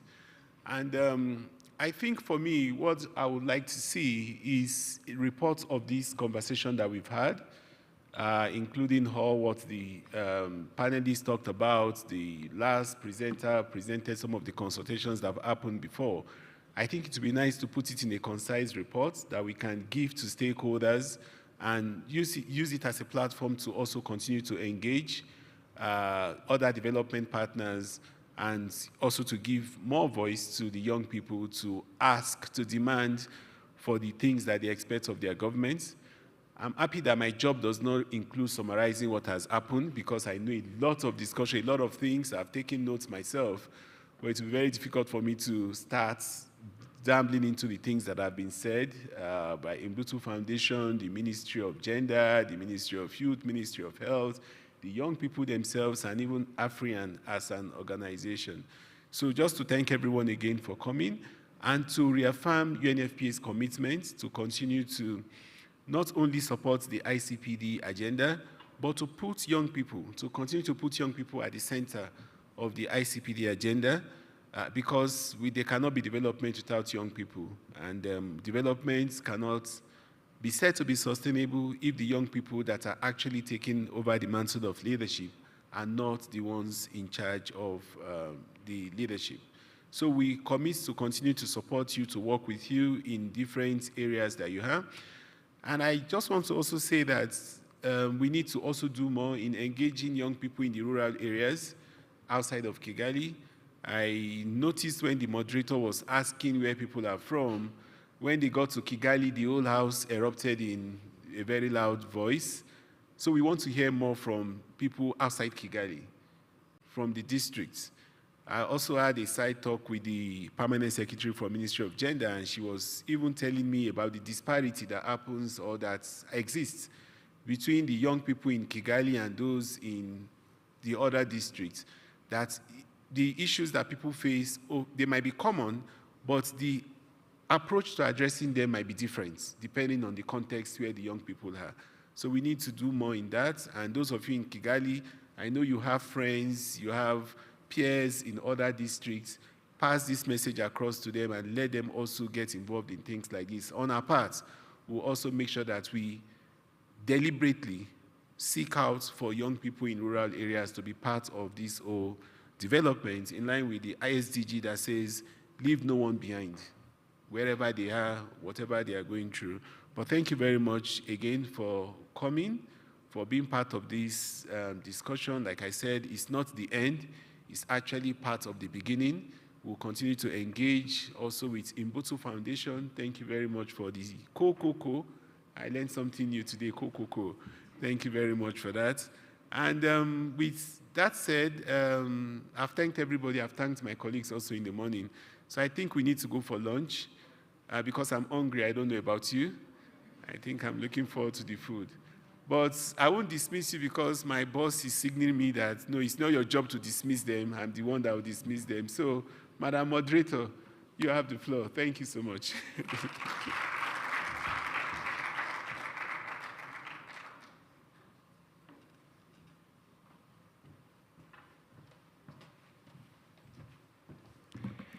Hello? Will I ask or will you do it? Will I need to ask? Thank you.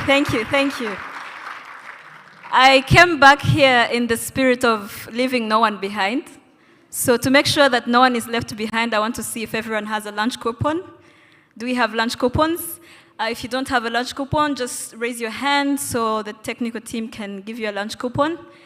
Lunch will be served in a restaurant that is near Filini, upstairs, when you get out near security, but we also have a team that is going to show you where you're going to be having your lunch.